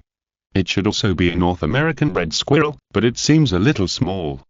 Kinzu looked at it with ill intention. The little squirrel was obviously smaller than little Jerry, but he also understood why he rarely saw this guy recently. It seems that he went to pick up girls. Little Jerry ignored Kinzu's teasing eyes. After entering the house with his little lover, he jumped onto the sofa and started to share the fruit plate. After they shared everything in the fruit plate, Kinzu walked over. The little squirrel was a little afraid of people and hid behind Jerry timidly. Jerry turned around and squeaked a few times, as if to comfort him. Seeing this, Kinzu gave up the idea of hugging it, so as not to scare away comrade Jerry's little lover. He picked up the fruit plate and found some pine nuts and blueberries to put in it. Then he came to the restaurant because Eva had already prepared breakfast. Boss, what's wrong with Jerry? Eva brought the fried eggs to the table. After taking a look at little Jerry in the living room, she looked at Kinzu curiously. She also heard her sister talking about Jerry's abnormality. It's okay, he just found a lover. Please sit down. You should rest more today. At this time, Kinzu remembered that Eva had just lost her virginity today. He quickly pushed her down on the seat and ran into the kitchen to bring breakfast. It's all my fault. I forgot that you were not feeling well today. I should have cooked. After sitting down, Kinzu looked at Eva apologetically. It was his first time to deflower a virgin. He really had no experience. When he was with Onid and Mobeka, although it was also that first time, it was only the first time with a man. He didn't know how many times he had been with a woman. It's okay, Clean, I'm not that delicate. Eva heard Kinzu's concern and ignored her sister beside her. She smiled sweetly and felt very happy. Okay, let's eat. I still need to go to the ranch to take a look. Dale couldn't stand the affectionate feeling. She felt uncomfortable sitting next to the two of them. But despite what she said, after breakfast, Dale didn't rush to the ranch. The three of them sat down on the sofa in the living room. Now it was Kinzu's turn to feel uncomfortable. Why did he feel like he was being tried by three judges? Seeing Kinzu's awkward look, Dale seemed to relax a little. She didn't say anything, but handed a document to Kinzu. What is this? Kinzu looked at Dale in confusion and opened the document to read it carefully. However, just after reading the beginning, Kinzu frowned, put the file back on the coffee table, looked at Dale, and asked, what are you doing? Boss, don't be impatient, listen to me first. Seeing Kinzu's angry look, Dale waved her hand and explained, it's like this is Lester's decision. He knows that even if the ranch is sold, it is far from enough to cover the cost you spend to help him, but if it is not done, he said he will not sleep well. But if you give it to me, what will you do? What will you do? Kinzu rubbed his nose. He didn't expect that Lester would give him the ranch that he depended on for his livelihood. Not to mention that this is their home, even if it is for the sake of Eva and Dale, he can't accept it, not to mention that he has eaten Eva now. Clean, Lester said that he will help you manage the ranch. From today on, the ranch will belong to Tycoon Manor. Although Dale felt a little disappointed, the firmness in her tone told Kinsey that they were serious. Seeing that both Dale and Eva were determined, Kinsey's head hurt even more. Dale, you also know the relationship between Eva and me. What do you mean now? Clean, that's why I have to make things clear. You have spent more than $1 million for Lester, and we have to pay it back. Because we can't let people think that Eva exchanged her body for her father's freedom. Dale looked at Kinsey with a serious face. This was what she said from the bottom of her heart. If the money was not paid off, there would be an insurmountable gap between Kinsey and Eva. For the sake of her sister and her own future, this money must be paid back. It was not only her intention, but also Eva's intention, and even more so Lester's intention. After hearing what Dale said, Kinsey was slightly shaken in his heart and turned his head to look at Eva on the side. Clean, this matter is settled. We know you are not short of money, but I must pay you back the money I owe you. Seeing Kinsey's eyes sweeping over, Eva bravely looked at Kinsey. What she said was also that truth. She didn't want to be embarrassed in front of Kinsey because of her father's matter. Thank you friends for your reward support. In the new week, please subscribe and reward. Chapter 363 Arrangement. Okay, then what are your plans for the future? Being stared at by Dale and Eva with firm eyes, Kinsey had no choice but to retreat. Thinking carefully, he also understood the two girls' thoughts. After all, it was uncomfortable to owe others all the time.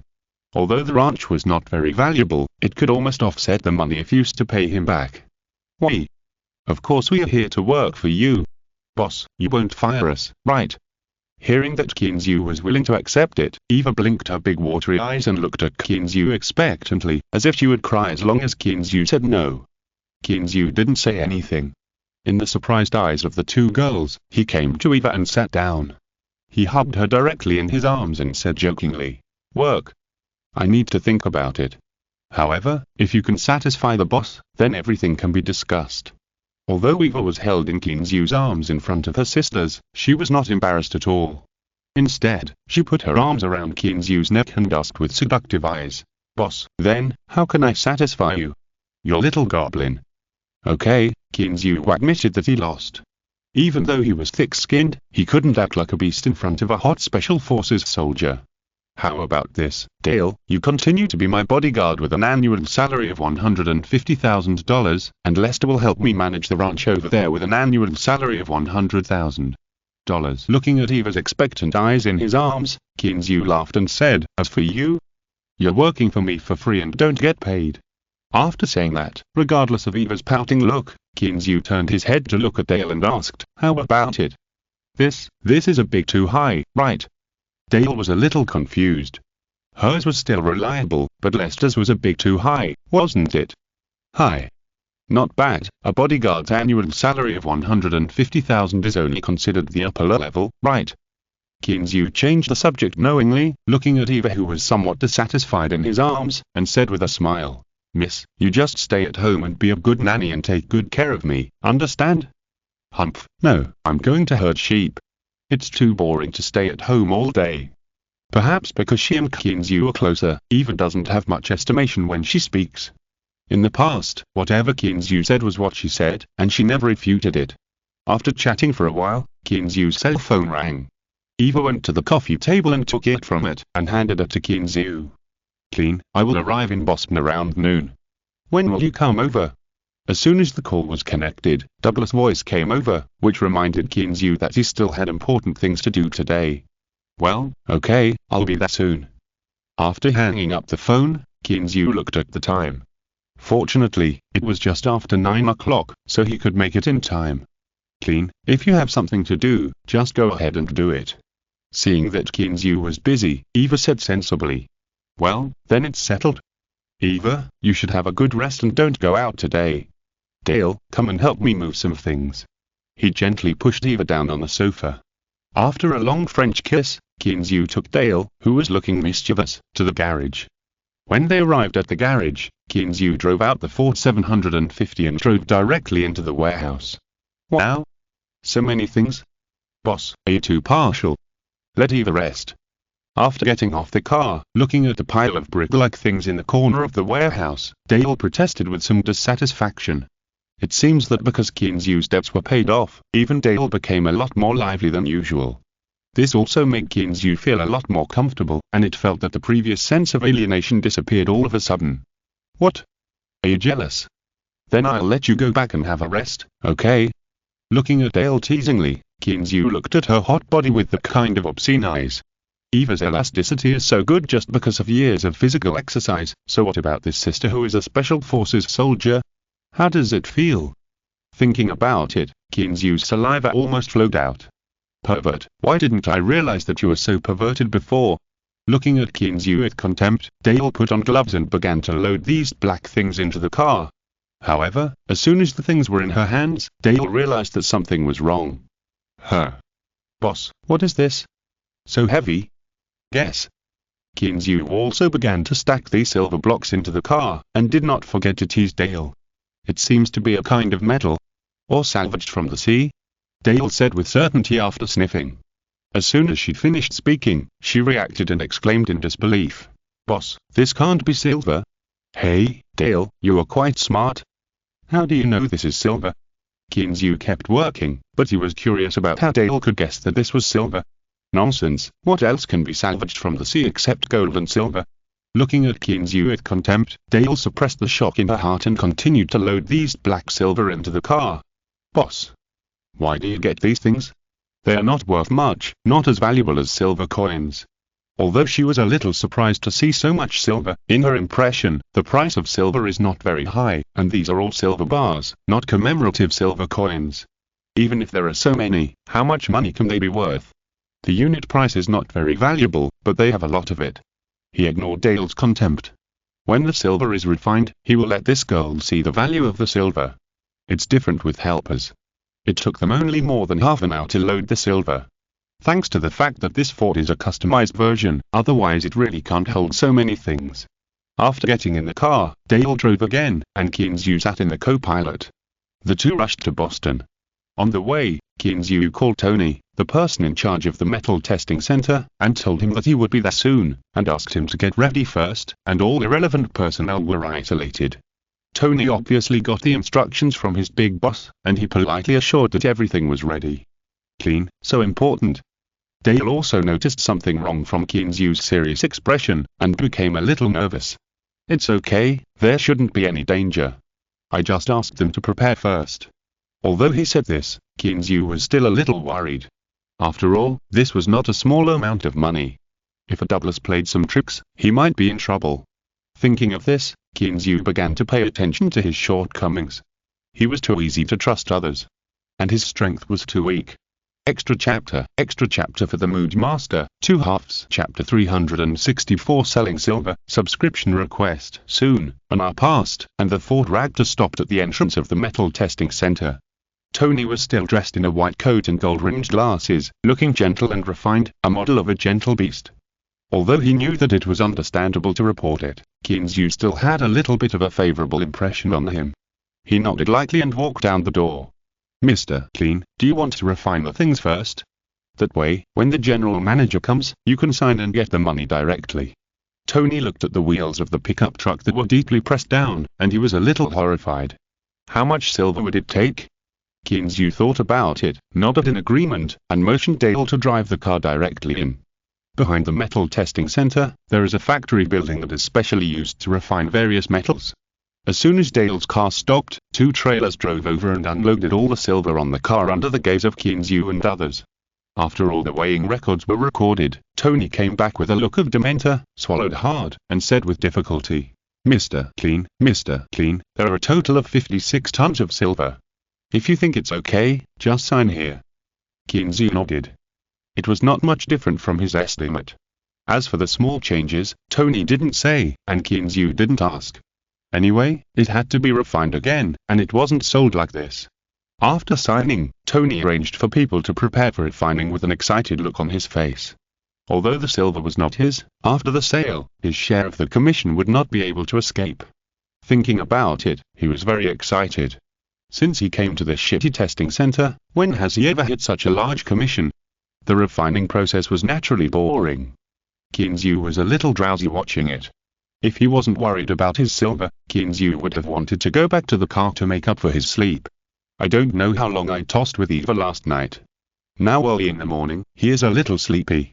Just when Kinzu was feeling a little bored, Douglas called and said he would be here soon. Kinzu was excited now. This was the god of wealth. After telling Dale to keep an eye on this place, Kinzu accompanied Tony and went out to meet Douglas. Sure enough, within 2 minutes, a fiery red Ferrari stopped at the door. The car door opened, and Douglas walked down with a sexy girl in his arms. "Ha, Clean, how is it? Did you bring the stuff?" "Of course, it's being refined inside, but Douglas, why did you get up so early today? This is not your style." Kinzu was not polite. After hugging this wretched uncle, they walked in while teasing each other. As for the girl, she looked like a running friend or something. He didn't introduce her, and Kinzu didn't ask. After entering and hearing Tony's introduction, Douglas was a little shocked. Wow, more than 50 tons of silver. If there weren't too many impurities, it would easily be hundreds of millions. Even if there are a lot of impurities, it would still be 70 or 80 million, right? Clean, I have to admire your foresight. This is a fortune that ordinary people can't get even if they work hard for a lifetime. Ha, it's just luck. It's just luck. Kinzu was humble and polite. For him, it was really luck that the treasure he had set his eyes on had not been discovered yet, but he found some unexpected surprises first. Refining can't come out in a short time. Although it is carried out at the same time, it will take several hours. So Kinzu followed Douglas to the manager's office to wait for news, and Dale stayed there to watch. The waiting time was tormenting, but it would eventually pass. At around 3 o'clock in the afternoon, Tony ran into the manager's office happily with a document.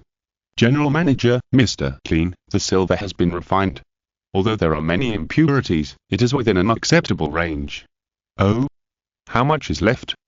Kinzu put down the coffee in his hand and looked at Tony expectantly. In fact, just now, he had already known it. Dale had just sent him a message. After refining 56 tons of silver, there were still 48 tons left, which was a lot of impurities. But there was nothing you could do about it. How advanced did you expect the purification technology in ancient times to be? 48 tons, there are still 48 tons of silver. Tony was excited. He seemed to see a large commission flying towards him. 48 tons.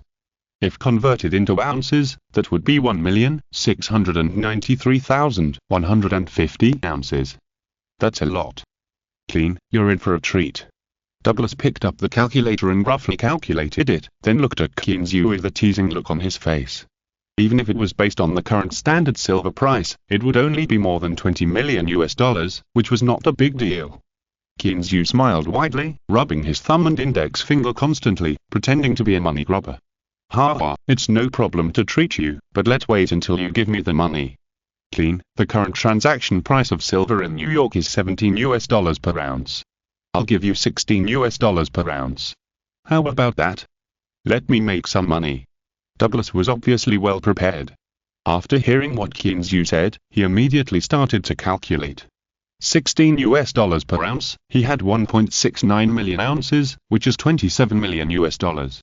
Not bad. Kinzu did a little calculation in his mind, then nodded and agreed.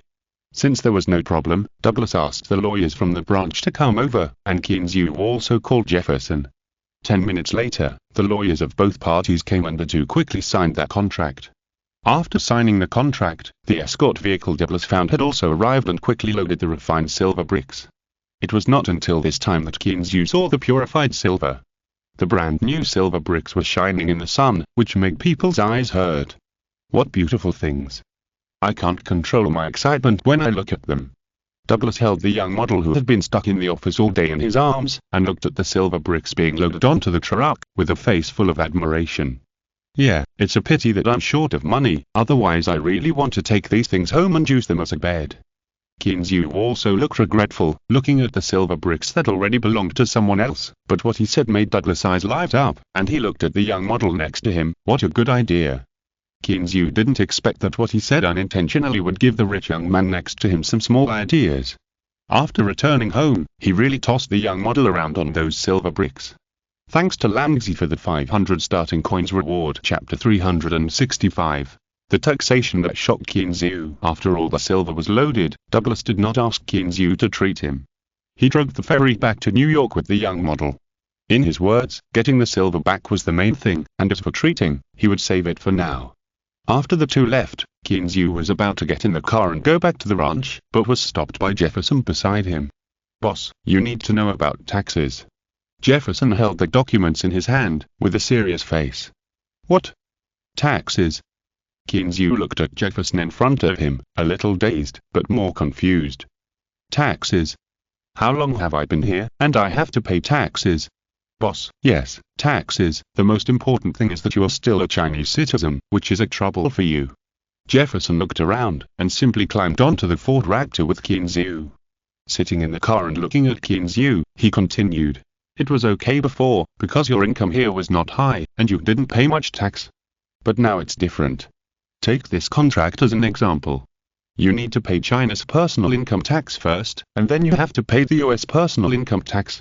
After paying all the miscellaneous taxes, you can get more than $20 million in the end, which will not exceed 10 million. What? What the hell? More than 20 million can't get 10 million? Kinzu was a little confused by the shock, and looked at Jefferson with suspicion. "What's going on? You don't want to swallow my money, do you?" With a bitter smile, Jefferson took out a pen and calculated for Kinzu on a piece of paper. "Boss, I'm not a professional accountant after all. As far as I know, first you have to pay 20% personal income tax in China. Then you have to pay 45% personal income tax in the United States, and there are some other state taxes and so on." After doing this calculation, Kinzu was really dumbfounded. This can't be true. After swallowing, Kinzu's throat was a little dry. Although he had heard that the tax in the United States was very high, this was too damn high, right? "Boss, unfortunately, this is true, and it will only be more, not less, and because you are not an American citizen, many of the usual tax avoidance methods cannot be used." Jefferson closed the pen and sighed helplessly. Fortunately, he was not a rich man, otherwise he would be heartbroken. "You mean, if you become an American citizen, you will pay less tax?" Kinzu looked at Jefferson with hope. He was not only heartbroken now, his heart was bleeding. "Well, boss, with American citizenship, taxes will be much lower. With some tax avoidance methods, you will probably only need to pay no more than 3 million in taxes for the more than 20 million US. Jefferson roughly calculated, looked up at Kinzu, and said seriously, "You still have to pay 3 million? Kinzu was speechless. He had to pay 3 million after changing his nationality. What a pitfall of a country. "Yes, boss, you may not understand that. Just to give you the manner, Mr. Hill paid at least nearly 100 million US in taxes, so you can inherit the manor without spending a penny. Otherwise, you still need to pay at least tens of millions of inheritance taxes to inherit the Hill manor." "Okay, I'll think about it. When is the tax paid?" Kinzu rubbed his swollen head.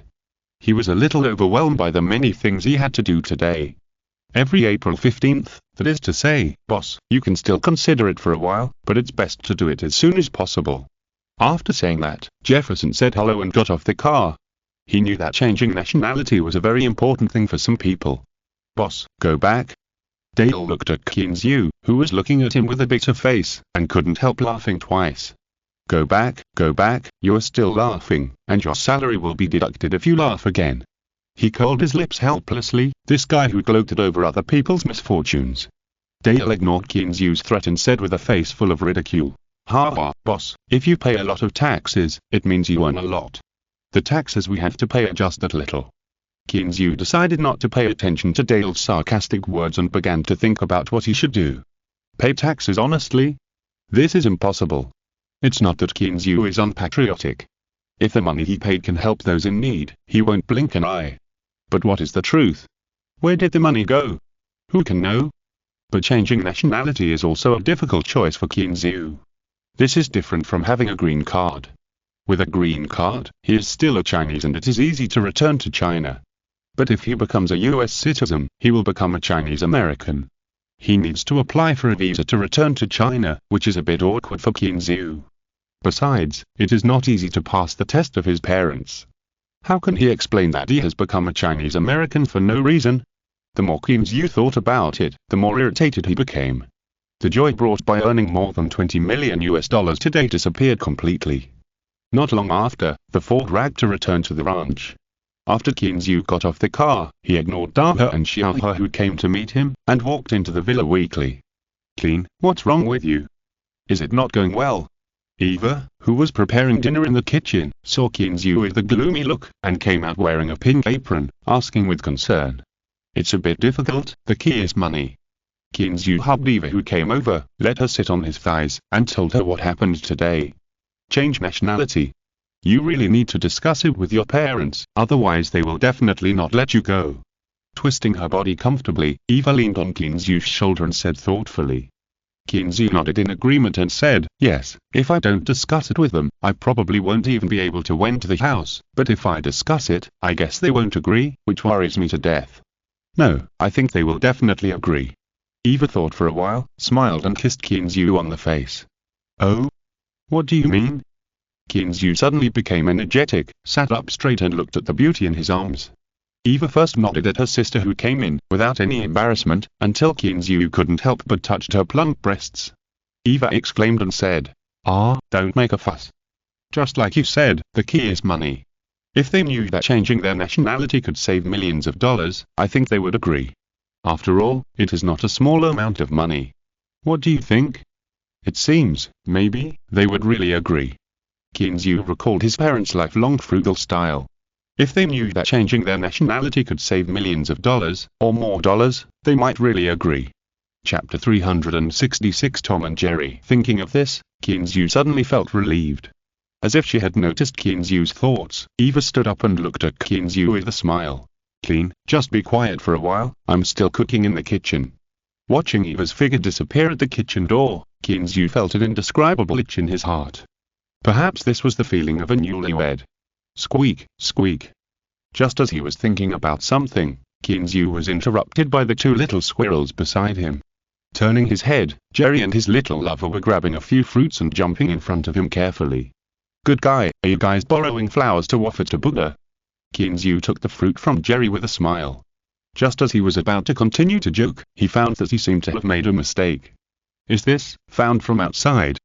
Looking at the fresh hazelnuts in his hand, Kinzu was a little surprised. These two little guys knew to bring things home. Not bad, worthy of praise. Seeing Kinzu take the hazelnuts, Jerry shouted happily twice, jumped onto the coffee table, and divided up the plate of blueberries. Wow, 1 for 1, this business must be profitable. When they were ready to run away with a pile of food, Kinzu grabbed the little squirrel next to him. Perhaps because of Jerry, when the little guy was caught in Kinzu's hand, he no longer felt the fear he had at the beginning, but instead looked at Kinzu curiously with his big eyes. Little Jerry took 2 steps and found that the little squirrel did not follow him. When he turned around, he realized something was wrong. He quickly put down the food and ran back, looking at Kinzu nervously. "Your little guy, why are you so nervous? I will not harm it." Kinzu reached out and tapped Jerry's head twice. After thinking for a while, a wicked smile appeared on the corner of his mouth. Then he said, "Well, let's name your wife. You will call Jerry and it is called Tom." "Well, that's pretty good." Looking at the two ignorant little squirrels with a wicked smile, Kinzu's mind couldn't help but emerge the happy enemies in the cartoon Tom and Jerry. "I just don't know who will deal with whom in the real version." Then, Kinzu called the names of the two little squirrels several times. With the cooperation of the transformed Jerry, Tom soon became familiar with his identity. Watching Jerry and Tom jumping away with food, Kinzu shook his head helplessly. These squirrels are good in every way, but they like to hide food, which is a bit troublesome. Eva found Jerry's hidden pine nuts several times when she was cleaning the house. Fortunately, these were not rotten foods, otherwise it would be a real trouble. The next morning Kinzu was awakened by Eva's getting up. He raised his head and rubbed his blurry eyes. Kinzu couldn't help but yawn and asked, "Why don't you sleep a little longer? Why are you getting up so early? Still sleeping? It's almost noon. I've never gotten up so late before." "Boss, you still know how to get up. If you don't get up, the whole family will starve to death." Dale, who was sitting on the sofa in the living room, watching TV boredly, looked at the two people coming downstairs and complained helplessly. "You know, every time Eva got up earlier than her, and then prepared breakfast and waited for others. Even if she had the habit of getting up early in the army, she would get up half an hour later than Eva. I thought that today would be the same as usual. When I went downstairs, my sister would prepare breakfast. Who knew that after coming downstairs, I found that I was the first one to get up. This discovery made Dale very happy. She was not a lazy girl. She was always beaten by her sister. It was a rare time to get up early, and she was still very happy. However, as time passed by 7, 8, and even after 9, she realized that she didn't know how to do something. She couldn't cook, could she? From childhood to adulthood, she had hardly ever been to the kitchen, so how could she cook? If she were in the wild, it would not be difficult for her, because there were things to fill her stomach everywhere in the wild. But at home, she was really at a loss. Especially, she was not the only one starving. As a person who had served in the army, she could do without eating for a day or two, let alone a meal. But looking at Dara and Xiaohe lying on the carpet weakly, and then looking at Jerry and Tom looking at her eagerly, and then turning her head to look at Dudu who was looking at the kitchen pitifully, Dale had a deep sense of guilt. Should she call those two guys down? Thanks to Fengxiai for the reward and support, and thanks to Deshiguang and Langzi for the reward of 500 starting coins, chapter 367 points arrived, subscription request. Oh, sorry, I forgot about the little ones. Eva saw that it was almost 11 o'clock, especially when she saw the pitiful little ones on the sofa and the carpet. She suddenly became anxious. She didn't care about Dale's teasing, and ran into the kitchen and started to get busy. Qinzu was also a little embarrassed. He picked up the empty fruit plate on the coffee table and started to put some fruits and pine nuts. At the same time, he didn't forget to give Dale on the sofa a blank look. What does this woman do? She doesn't even know how to find food. As if she noticed Qinzu's eyes, Dale lay on the sofa and complained, I don't know where these things are, can you blame me? After cooking some beef for Dara and Xiaohe, and going out to get 2 carrots for Dudu, Qinzu was relieved. Clean, Xiaobao is still in the stable. Can you go and have a look? Eva, who was busy with breakfast and lunch in the kitchen, poked her head out and said a little embarrassedly. Well, okay, I'll go now. I haven't seen this guy for a long time. Qinzu agreed. Thinking about it, he really hasn't seen this guy for a long time. He really missed it. Well, come on, don't forget the carrots. After handing 2 freshly washed carrots to Qinzu, Eva went back to work. Sniffing gently, all he could smell was the aroma of steak wafting from the kitchen. Qinzu's stomach growled twice. He hadn't eaten yet.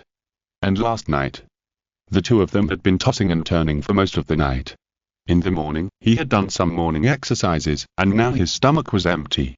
After all, doing those things, it takes a lot of physical energy. But thinking about his baby Xiaobai, he decided to go see this guy first. Thinking of this, Qinzu ignored the guys who were wolfing down their food. He picked up an apple to fill his stomach first, and walked towards the stable while chewing it.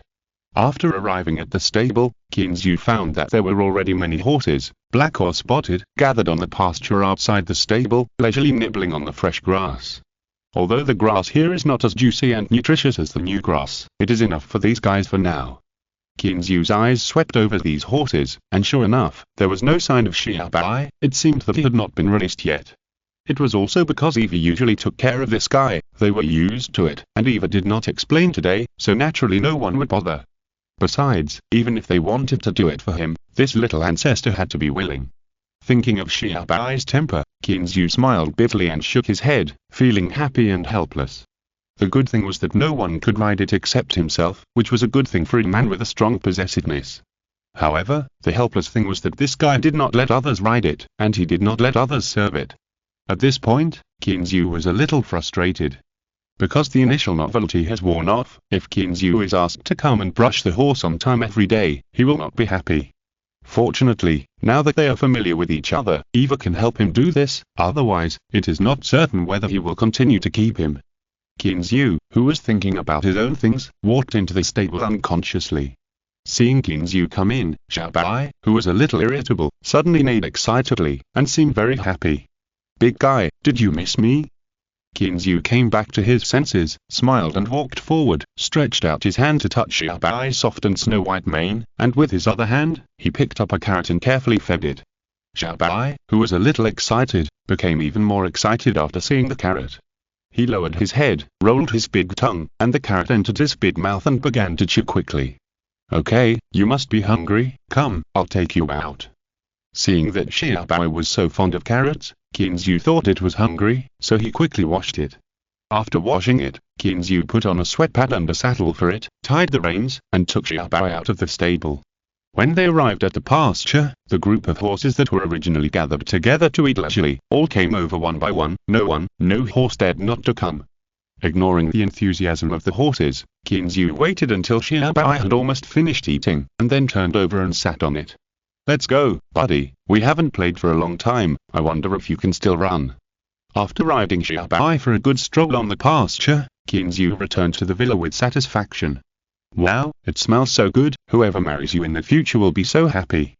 Qinzu looked at the 5 dishes and 1 soup on the table, which were both kidney tonifying and light. Well, the meaning is self-evident. After lunch, Eva took Dale home. As for work, forget it. They didn't have the heart to work now. After the two left, Qinzu called Mobica again and learned about the current construction situation in detail so that he could have a better idea. "Ah? You're back? So soon?" She was very surprised to hear that Qinzu was back. She thought he would stay for 10 days or half a month this time. After all, she had already prepared for the colorful world of New York. "Well, I came back after the work was done. How about you? How's the progress?" Sitting on the sofa, Qinzu crossed his legs comfortably and flirted with Mobica opposite with a sly smile. After hanging up the phone, Qinzu lay on the sofa for a while, then took the well-fed Dudu and put him in front of him with a smile on his face. This little rabbit was only a little bigger than when it first started. Where did all the food he ate every day go? After looking at the little lop-eared rabbit for a while, Qinzu seemed to have thought of something in his mind, and then he opened the system interface. If I remember correctly, his points are almost in his account, right? 27 million US. How many points are these? A full 2,700,000 points. When will this be used up? Qinzu was suddenly at a loss after suddenly getting such a large amount of points. He was a little overwhelmed as to how to use these points. Exchange for things? Learn skills? Or upgrade the mana? He lay on the sofa for a long time until he received a call from Douglas, and then he sat up with a start. "Ha, clean, all your silver is now safely stored in the warehouse." After answering the phone, Douglas' voice came over before Qinzu had time to speak. Moreover, this guy sounded very happy, and it was not known whether it was because he made money or because his family praised him. Si est escuchando esta novela en un canal distinto a mundo fanfic novelas, significat lo descarga and y subieron sin esfuerzos invitamos cordialmente a visitar nuestro canal. Mundo fanfic novelas all encontras la versión original de esta historia y podrás explorar muchas otras novelas de diversos narradores. Te esperamos para sumergirte en un mundo de novelas increíbles. Chapter 368 Upgrading Skills. Oh, that's good. Now I'm relieved. Although he said this, Qinzu was still a little confused. "I've sold the silver to you. You can just put it in the warehouse. Why did you call me to tell me?" But Douglas's next words made Qinzu suddenly realize. "Ha, clean, next time you have such a good thing, don't forget me. Not only these gold and silver, but also some antiques are also of interest to me." Well, after listening to Douglas's suggested words, Qinzu finally understood that this guy thought he had also got antiques. Damn, if there are antiques, would I not sell them? I'm not a collector. Although he complained in his heart, Qinzu still smiled and said, "Okay, since you said so, I will definitely not forget you when I have good things in the future." After chatting for a few more words, Qinzu hung up the phone. He kept playing with his gold mobile phone and watching it tossing in his hands, but Qinzu's heart seemed to have opened a door. Wasn't he still worried about where to use the points just now? Now there is no need to worry, just upgrade the vision sharing skill, so that it will be more convenient when searching for treasures in the seabed. Now that he has made a decision, Qinzu no longer hesitates, opens the system panel, and finds vision sharing. Vision sharing LV1, 14/10. You can share vision with pets that have reached the spirit level for 10 minutes, cooling time 6 hours. To upgrade to LV2, you need to consume 100,000 ranch points. Do you want to continue? Yes/no. Without any hesitation, 100,000 ranch points are simply a drop in the bucket for Qinzu, who currently has more than 2 million ranch points. As Qinzu confirmed, the colorful light on the system panel flashed, and when he looked again, there were some changes on the skill panel. Vision sharing LV2, on of hundreds, you can share vision with pets that have reached the spirit level for 60 minutes, cooling time 5 hours. To upgrade to LV2, you need to consume another 1 million ranch points. Do you want to continue? Insufficient upgrade conditions. After reading it, Kinzu nodded with satisfaction. Although the upgrade conditions increased the difficulty, the time of vision sharing was also extended to 1 hour. This was a pleasant surprise. However, looking at the cooling time, Kinzu was helpless. 5 hours, how much money could he make? Ha, Clean, did you miss me? With a pleasant voice, a graceful figure rushed directly to Kinzu, who was lying on the sofa. Kinzu, who was in deep thought, only felt a black shadow flash in front of him, and then he was thrown on the sofa, and the girl's laughter came to his ears. You girl, why are you here? Kinzu came back to his senses and felt the warmth in his arms. He knew it was Mobuka without looking. Me? I'm here to supervise. Lying on Kinzu, Mobuka replied with a smile, not embarrassed at all. Helplessly reaching out his hand to pat Mobuka's buttocks tightly wrapped in jeans, Kinzu smiled and said, Okay, get up first, how's the progress now? She sat up obediently, but Mobuka's hand still didn't leave Kinzu's neck. Smelling the familiar scent emanating from Kinzu, she said intoxicatedly, the entire river channel has been dug near the villa. At this point, Mobuka suddenly remembered something and continued, by the way, dear, you have to live out for a while. Construction will start here soon, and it will be a bit messy by then. Do you have to move out? Kinzu frowned a little. He found moving here a bit troublesome. No need to move, just bring some clothes and stay in the hotel for a few days. Hearing Eva's words, Kinzu's frown finally relaxed a little, and he smiled and said, Okay, then listen to baby, I'll go out and stay for a few days. Hearing this, Mobuka tightened her arms around Kinzu's neck, put her head closer to Kinzu's arms, and murmured, Well, dear, you're so nice. Kinzu ignored Mobuka's words and began to think about his own affairs. Since he was going to move out for a few days, why not take the opportunity to go home? Although the ranch was still under construction, it was a bit unreasonable for the big boss to leave suddenly, but thinking about the taxes that would be paid next year, Kinzu decided to go back and discuss it with his family. Kinzu's personality was not the kind of procrastinator, otherwise he would not have decided to come to the United States so quickly. Now that he has decided to return to China, he will not hesitate, take out his mobile phone, and call Jennifer. Hello, Mr. Clean, long time no see, I'm Jennifer, how can I help you? Listening to the sweet voice coming from the phone, Mobuka, who was lying in Kinzu's arms, couldn't help but move her ears. Kinzu thought for a while, if today is not suitable, then tomorrow. Thinking of this, Kinzu ordered, Jennifer, please help me book a ticket to Axia tomorrow at noon, first class. Okay, Mr. Clean, is there anything else I can help you with?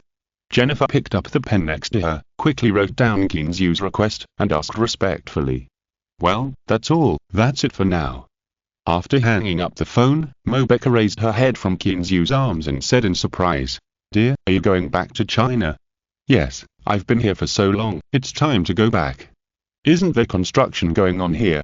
Smiling, he stretched out his hand and gently stroked Mobuka's soft golden hair, which felt so silky, and her hair quality was not ordinary. Kinzu's sudden decision made Mobuka feel a little reluctant. She didn't know why, but every day when she didn't see Kinzu, she would miss this mysterious Oriental man. Why did you suddenly want to go back? Are you going back? Can I go back with you? Mobuka looked at Kinzu expectantly. Seeing Mobuka's expectant eyes, Kinzu briefly talked about nationality and taxation, then stretched out his hand to scratch her high nose bridge, and said with a smile, It's okay to go back with me, but can you get away from your things here? Reaching out to knock off Kinzu's mischievous hand, Mobuka thought carefully, and sighed in disappointment. This is a critical moment, I really can't get away. Having said that, Mobuka raised her head and looked at Kinzu with some suspicion. Honey, did you calculate that I can't go, so you agreed so readily? What do you think about every day in your little head? Rolling his eyes speechlessly, Kinzu decided not to explain anymore. He finally understood that this girl deserved to be punished, and everything would be fine after a beating. Thanks to Fengxi for the reward and support. Chapter 369. Arrangements for the new pasture, Part 1. After being well beaten by Kinzu, Mobuka drove back with a flushed face. She said she would not stay to eat with Kinzu no matter what, as her legs were numb now. After Mobuka drove away, Kinzu looked at the time. It was already past 3 in the afternoon. He was really a lot of trouble. After taking care of the little ones at home, Kinzu came outside the villa and blew a whistle. As soon as the whistle fell, Xiaobai's loud neighing sound came from a distance. A white figure, like an elf active in the world, jumped and ran towards Kinzu. However, before he could be happy, Haha and Pape also ran over in the air to join in the fun. For a while, the sound of horses neighing and eagles crying could be heard in the sky and on the ground. Kinzu was so dizzy from the noise. After waving his hand and sending Haha and Pape, two close relatives of the husky, to play, Kinzu turned over and climbed onto Xiaobai's back. After he sat firmly, he immediately started to gallop. Xiaobai lived up to its name as a sweat-blooded horse and did not embarrass its super horse family at all. It accelerated from 0 to 100 meters in a record-breaking 3 seconds. Well, anyway, Xiaobai started running wildly. Anyway, the ranch is big enough, and it doesn't hinder Kinzu from riding a horse. Not far away, Kinzu saw the river channel that was still under construction. Many construction vehicles were still working hard. After a few glances, Kinzu lost interest. There was excavated soil everywhere, piled up everywhere, and there was no beauty at all. After walking along the excavated river channel for a few minutes, after turning around a small forest, Kinzu's eyes suddenly lit up. At this moment, in front of Kinzu was a river channel paved with bluestone. The 10-meter wide and 3-meter high river channel is paved entirely with bluestone bricks. Each bluestone brick is about 2 meters long, which looks so simple and majestic, and it looks like an intoxicating beauty. On both sides of the river channel, there are bluestone slabs interlaced, and the river bank is 2 meters wide and long. Gently squeezing the horse's belly, Kinzu drove Xiaobai and slowly approached the road.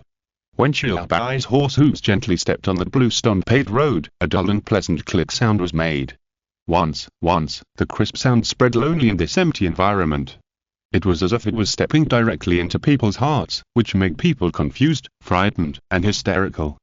Slowly, Kinzu unknowingly galloped to the end of the horse, looking at the magnificent lake in front of him under the evening sun, and was a little dazed for a while. After a long time, Kinzu's thoughts were interrupted by the ringing of his cell phone. He picked it up and saw that it was from Eva. Kinzu smiled knowingly. They must be back, right? Boss, where are you? We're back. As expected by Kinzu, as soon as the call was connected, Eva's youthful and energetic voice came from inside. I'm outside and will be back soon. After chatting with a smile for a few words, Kinzu asked about Lester's situation before hanging up the phone. When turning around and rushing to the villa, Kinzu always felt as if he had forgotten something. What did he forget? But people are like this. The harder you think, the less you can think of.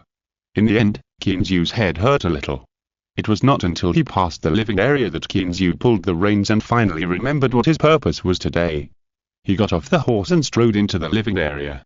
As for Xiaobai, well, it is not qualified to enter here now.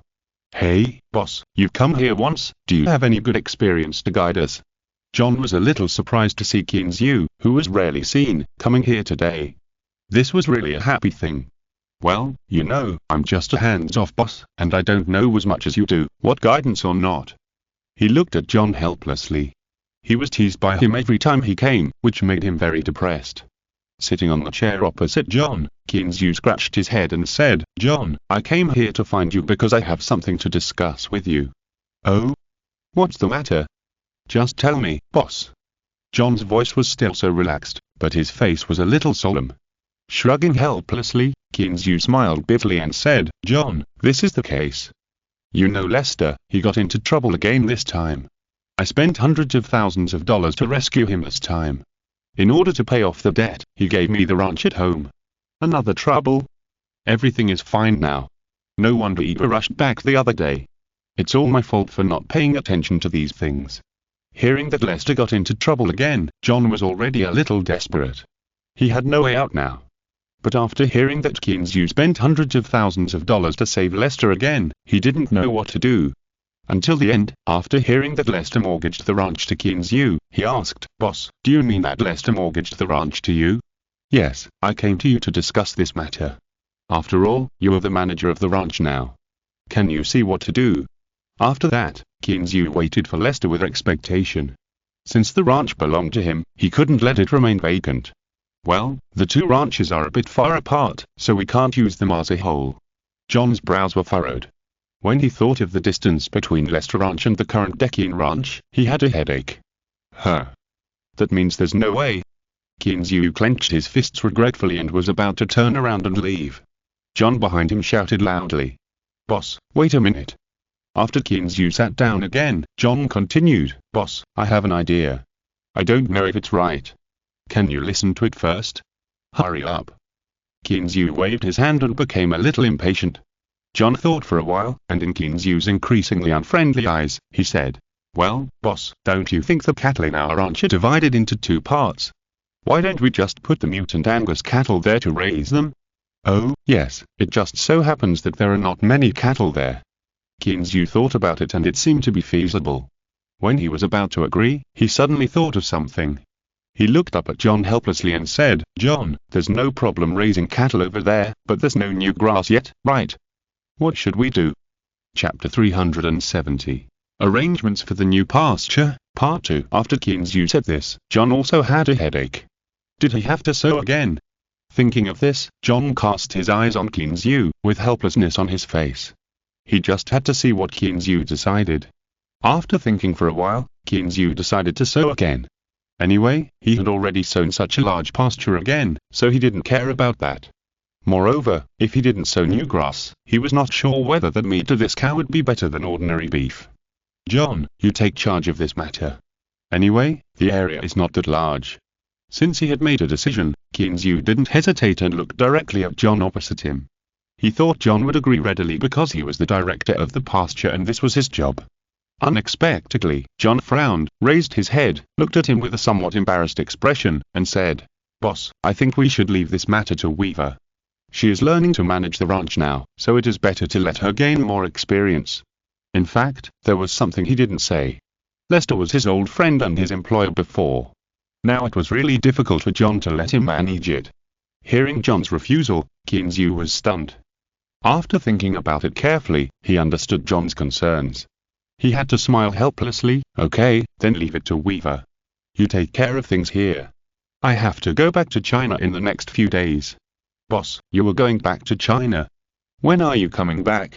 John was a little surprised to hear that Kinzu was going to go back to China. Now the ranch is under construction in full swing. As a big boss, Kinzu actually wants to be a hands-off boss. "Yes, there are some things that require me to go back to China. Don't worry, I will be back in a few days." Kinzu also understood John's concerns, smiled and comforted him a few words, and then said goodbye and left. After leaving the living area, Kinzu did not return to the villa immediately, but rode to the wharf under construction. At this moment, the wharf and the coastline shine with golden light in the afterglow of the setting sun, just like the most beautiful landscape painting, which is vividly presented to the eyes of the world. In the air, one by one, a pair of various seabirds frequently take off and land above the sea level, fighting between life and death for today's dinner. Looking at the endless blue sea level and everything happening on the sea level, Kinzu suddenly felt relieved in his heart. Perhaps this is the survival of the fittest in nature. "Mr. Clean, you are here." Stanley, who was in charge of supervising the work at the wharf, saw Kinzu riding on a pure white tall horse and coming here leisurely, and hurriedly got up to greet him. "Well, come and see, how is it? Are there any sea snakes coming out these 2 days?" Looking at Stanley, whose beard covered his original face after only a few days of absence, Kinzu smiled and shook hands with him. After a long time of contact, or the rapid development of society, these foreigners have also learned the way Chinese people greet each other through the internet. They will no longer rush up to a Chinese person and give him a big hug as before, but are used to the etiquette of handshake. Well, there are no more, not a single one left. This is all thanks to Mr. King's help, otherwise we really don't know what to do. Stanley looked at Kinzu gratefully after speaking. These were his sincere words. He was really grateful to Kinzu from the bottom of his heart. Of course, while being grateful, he was also a little curious about how Kinzu dealt with these sea snakes. However, Stanley also knew that some things should not be asked too much, and even if you asked, you might not get a real answer. So, he pretended to be ignorant and took Kinzu to stroll around the dock. "Well, Stanley, your company is doing a good job and the progress is very fast." Looking at the truckloads of sand and gravel being filled into the sea without causing any waves, Kinzu was a little shocked by this scene. No wonder the gravity dock is so expensive. How much sand and gravel is needed to build a dock? Seeing Kinzu's satisfied look, Stanley felt relieved a little and complimented him with a smile. Haha, of course we have to speed up the construction of the task assigned by Mr. Keen. If we delay, we can't afford it. Hearing Stanley say this, Kinzu just smiled and said nothing. After walking around for a while, Kinzu got a general idea of the progress of the project, and then he spoke again. Stanley, I have to go back to China in the next few days. If there is anything at the dock, you can go directly to Weaver. If it doesn't work, call me. Okay, Mr. Clean, don't worry, we will definitely build this dock with quality and quantity. Knowing that Kinzu was going back to China, Stanley felt a little relieved. In his opinion, Eva must be easier to deal with than Kinzu. Perhaps because Kinzu and his boss were friends, Stanley always felt inferior in front of Kinzu. No, it can't be said to be inferior, it should be the kind of nervousness that comes naturally after seeing the boss. He was puzzled by this feeling. Although the person in front of him was a good friend of the boss, he was not the boss. Why did he always feel an inexplicable sense of guilt when facing him? Kinzu ignored Stanley's thoughts. After giving the instructions, he rode on Xiaobao and walked towards the villa. Thinking that he would return home tomorrow, he was really a little excited. Clean, you're back. How is the ranch being built now? Are you satisfied? Seeing Kinzu coming back, Eva, who was busy in the kitchen, poked her head out and asked with concern. She knew that Kinzu must have gone to inspect the ranch, and she didn't know whether the current construction progress could keep up with Kinzu's requirements. Well, it's not bad. By the way, where is Dale? Come here, I have something to tell you. After sitting down on the sofa, Kinzu looked around and didn't see Dale. Sister went to the vegetable garden to pick some vegetables. There are not many fresh vegetables at home. What's wrong? What happened again? After wiping her hands, Eva came out of the kitchen and looked at Kinzu with some worry. Nothing, come, sit down and talk. Kinzu smiled and patted the sofa next to him. Eva did not hesitate. She came and sat down next to Kinzu, and asked nervously, what's wrong? Clean, are those casino guys coming again? Although the matter had been settled by Kinzu, Eva was already scared. She was already feeling a little paranoid and was afraid to hear any bad news again. Chapter 371. New pasture. Kinzu smiled and comforted Eva as he gently stroked her elastic thighs. Don't worry, Lester's problem has been completely solved. What I want to talk about is your future work. Hearing that it was not the thing she was worried about, Eva finally let go of her worries. However, when she heard Kinzu talking about her work, she couldn't help but turn her head and looked at Kinzu curiously. Work? Didn't you ask me to learn from Uncle John? Kinzu didn't say anything while his hands kept moving. However, the smile on his face became more and more intense, and his hands became more and more bold. This made it difficult for the curious and good baby Eva next to her. She had to clamp her sexy long legs to resist the invasion from Kinzu. It was not until she heard footsteps at the door that Eva came back to her senses. She quickly reached out and held Kinzu's mischievous hand. She said with a breath in her voice, honey, stop making trouble. Let's talk business. Kinzu also heard the voice from the door. He didn't want Eva to be too embarrassed, so he took back his salty pig hand and said with a smile, haha, that was in the past. Wasn't there only one ranch at the time? You can't ask John to come down and give you a seed, right? Now is the right time. You can manage your ranch first, and you can also accumulate some experience. What? My ranch? Eva, whose face was still a little flushed, exclaimed when she heard Kinzu asked her to manage her own ranch. Yes, it's your ranch.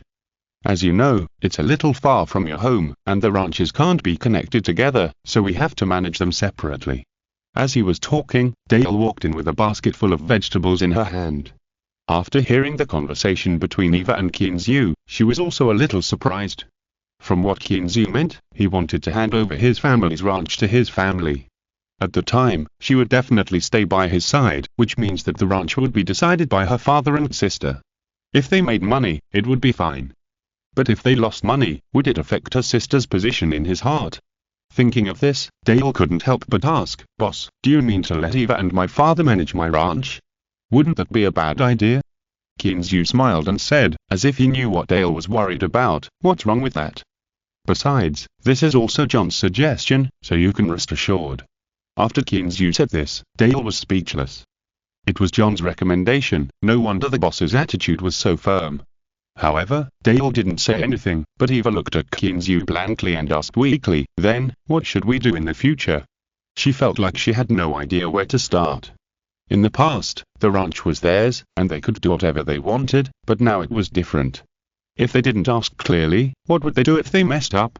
Seeing Eva's bewildered look, Kinzu didn't know whether to laugh or cry. "After all, you were a cowboy who grew up on a ranch. Why do you need to ask me about this?" Although he thought so in his heart, Kinzu didn't say it out loud.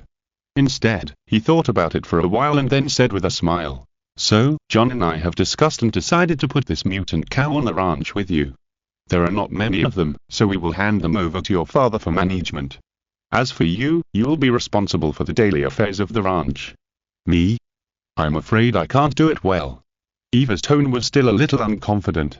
"Don't be afraid. There's nothing you can't do well. I believe you." Patting Eva's little hand as if encouraging, Kinzu saw that she wanted to say something and quickly changed the subject. "By the way, the first thing you have to do now is to resow the pasture grass, and install a sprinkler system." "Ah? Changing the pasture grass is nothing, but installing the sprinkler system? Isn't this too wasteful? The ranch is not that big." Eva, who had just come to her senses, was at a loss again. "Your family only has a few hundred acres of ranch, and you still need to install a sprinkler system? Well, don't be afraid of waste, install it. I'll have someone send the seeds over later, and you can start working on it tomorrow. For engineering and other things, just contact us." After giving the order, Kinzu didn't care about Eva's somewhat overwhelmed expression, and took out his mobile phone to call the seed company. Although the other party was about to get off work, he heard that it was Kinzu who wanted it, so he still promised to deliver it within 2 hours. After hanging up the phone, Kinzu smiled with satisfaction. In this way, he didn't have to keep an eye on the matter, and he could go home with peace of mind. After Kinzu hung up the phone, Eva came over, kissed Kinzu on the face, and said with a smile, "Dear, thank you for your trust, I will never let you down." After saying that, regardless of Kinzu's stunned face, she ran to the kitchen and started to work with a smile. Looking at Eva's back blankly, Kinzu didn't know what to say. He was confused and at a loss just now, but in the blink of an eye, he became smiling. It is said that women are fickle animals, and it is true. It's true that money makes the world go round. Just when Kinzu and the other two were having dinner together, they heard the phone on the coffee table ring. Jerry, who was chewing an apple, put down the apple without waiting for Kinzu to do anything. He ran over to pick up the phone and then jumped over to hand it over. "Good boy, let's go eat." Kinzu smiled and praised, then wiped the apple juice off the phone with a piece of paper and picked it up. As soon as the call was connected, a deep male voice came from the other end of the line. "Hello, is this Mr. Clean? We're from the seed company and have arrived at the gate of the manor." "Well, come in." After hanging up the phone, Kinzu smiled at Eva on the other side. "The seeds have arrived. I asked them to put them in the warehouse. After we leave tomorrow, you can contact people to transform the ranch." "Well, okay." After agreeing, Eva suddenly thought of something, so she said, "By the way, dear, do you want to change the name of the ranch?" Waving his hand, Kinzu smiled and said, "No, just keep it as it is. After all, this is also your childhood memory, so I won't change it." Hearing what Kinzu said, not only Eva, but also Dale was full of gratitude. It can be seen that the two sisters still care about this ranch. As they were talking, the unique roar of a car engine came from outside. "It seems that people have arrived. I'll go and take a look first." Kinzu stood up. "I'll go with you." Dale quickly finished the steak on the plate, wiped his mouth with a napkin, stood up and followed. Thanks to Zerarino and Fengxi for their support, and thanks to Langzi for his 2,000 starting coins. Chapter 372 Unknown Mysterious Treasure. After the workers put several bags of seeds into the warehouse, Kinzu sent Dale back. Then he exchanged 2 drops of spiritual liquid and soaked the seeds. Now he doesn't have to worry about it. He can just let Eva take it and sow it tomorrow. Back to the villa, the 2 women had already gone upstairs. Kinzu picked up Dadu, who was squatting in a corner, and followed them. I don't know if it was Daha and Xiaohe who still remembered that Dadu had played with them. They showed great resistance to this little rabbit, which also gave Kinzu a headache. Seeing this little rabbit huddled in the corner every day, Kinzu was helpless. If those women saw it, would he still have a good life? When he came to the room, there was no one inside, which made Kinzu a little disappointed. He thought Eva would be waiting for him in the bedroom. Kinzu carried Dadu in, thought about it, and put him down next to Jerry and Tom. Then he grabbed little Jerry's ear and warned him sternly. "Little guy, listen to me, the task of protecting her will be handed over to you in the future. If you dare not listen, I will cut off your thing." Being threatened by Kinzu, little Jerry almost cried out of grievance. "Who did I offend? Why did you come here to scare people for no reason?" "No, it was to scare the mouse." Will the mouse lied? However, no matter how depressed it was, it could not resist Kinzu's power. Little Jerry had to droop his little head and gently touch Dadu, indicating that he would protect you in the future. Seeing this, Kinzu smiled with satisfaction. "Is this good?" Just as he lay down on the bed, he heard light footsteps coming from the door, and then the bedroom doors pushed open, and Eva walked in wrapped in the bath towel. Kinzu was immediately happy. It seemed that this girl really didn't let him down. "Ah, what are you doing?" "No, be careful." Hearing the faint moan coming from Kinzu's bedroom, Dale, who was passing by the door, could not help but quicken his pace.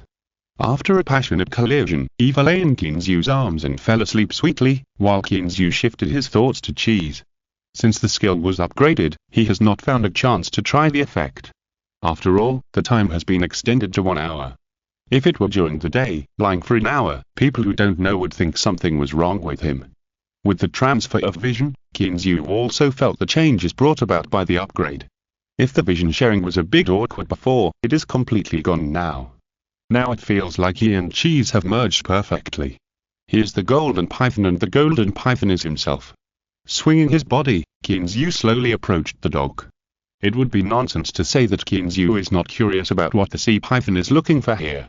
It was just that he didn't dare to look for things in such a hurry because of time. If the time was up just after he found the things, it would be a tragedy.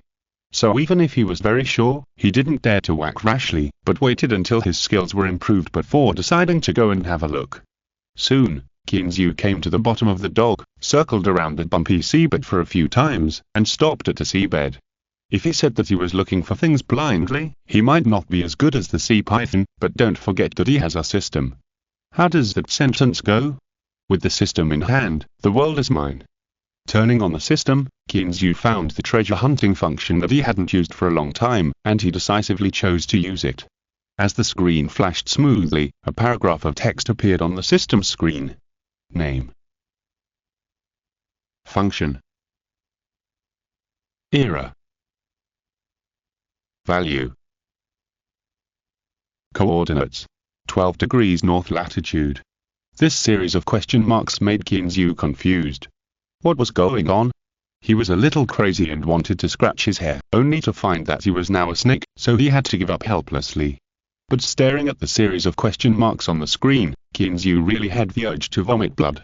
After a moment of calm, Kinzu suppressed his anger and asked with gritted teeth. "System, what's going on?"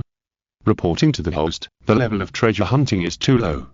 Please upgrade the level of treasure hunting to obtain more accurate information." The mechanical voice of the system was like a basin of cold water, pouring down on Kinzu's head and face, and also made Kinzu completely sober. Sighing helplessly, Kinzu had nothing to say. There was nothing he could do. The world was so big, and the system was the biggest. Damn it, the level again. I just upgraded the skills here, and I need to upgrade the skills here again.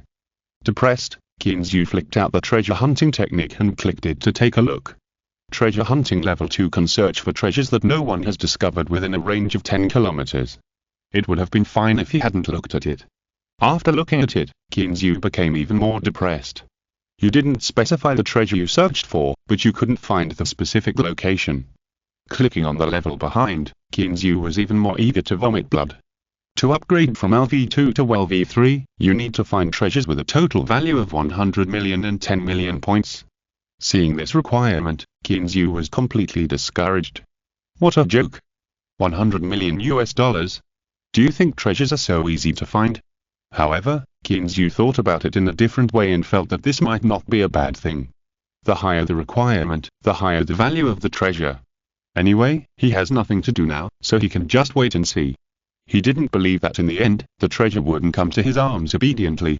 After giving up the idea of looking for treasures now, Kinzu began to patrol his territorial waters. In the past, there were only 10 minutes, and he didn't even dare to go to a farther place, for fear that Cheese would not be able to find the way back. If he is disliked by some guy again and is taught a lesson, it would be a loss. His huge body quickly shuttled through the seabed, watching all kinds of strange fish around him, freely shuttling through the colorful coral reefs. Turtles of all sizes paddled slowly in the seabed, chasing colorful jellyfish. There were also dense schools of cod and various precious fish species. After wandering for more than half an hour, Qinzhou finally understood how vast the sea was. He also truly realized how dangerous the underwater world was. In just a short while, he encountered 3 sharks, a killer whale, and several giant fish that were over 6 meters in size. Looking at their sharp teeth, Qinzhou didn't dare to expect these guys to be vegetarians. While speeding up to avoid these guys, Qinzhou was even more fortunate that he didn't rashly explore the seabed at the beginning. What a correct choice. Because he was lost now. If it weren't for the system's positioning, he really couldn't find his way home. Thanks to 10-year-old worm for the support. Chapter 373 Encounter on the plane. In the early morning, the sunlight filled the whole room. Qinzhou was woken up by Eva. As for the dazzling sunlight, well, Qinzhou said he didn't feel it. There was nothing he could do. Who made him too tired yesterday? When he really fell asleep, it was already past 3 in the morning. It was good enough that he could get up now. Rubbing his somewhat blurry eyes, Qinzhou got up, washed up, changed into a neat suit, and then went downstairs. After all, he had to go home, so he had to dress up. In the living room, Dale was eating breakfast. "Boss, good morning." Seeing Qinzhou coming down, Dale's face showed a slight smile and greeted him softly. "What are you doing?" Qinzhou looked at Dale's leather jacket with some confusion. "Aren't you going back to China?" "I'll go back with you." Dale's voice was very flat, as if he was talking about a trivial matter that should be taken for granted, but it also pulled Qinzhou back from his fantasy. "What? You're going back with me?" Qinzhou came back to his senses and looked at Dale in surprise. "Yes, as your bodyguard, I must go back with you when you go out." Dale's expression was as calm as ever, and what she said made Qinzhou unable to refute. "Are you kidding? Going home and bringing a foreign girl back?" Qinzhou seemed to see his dark future.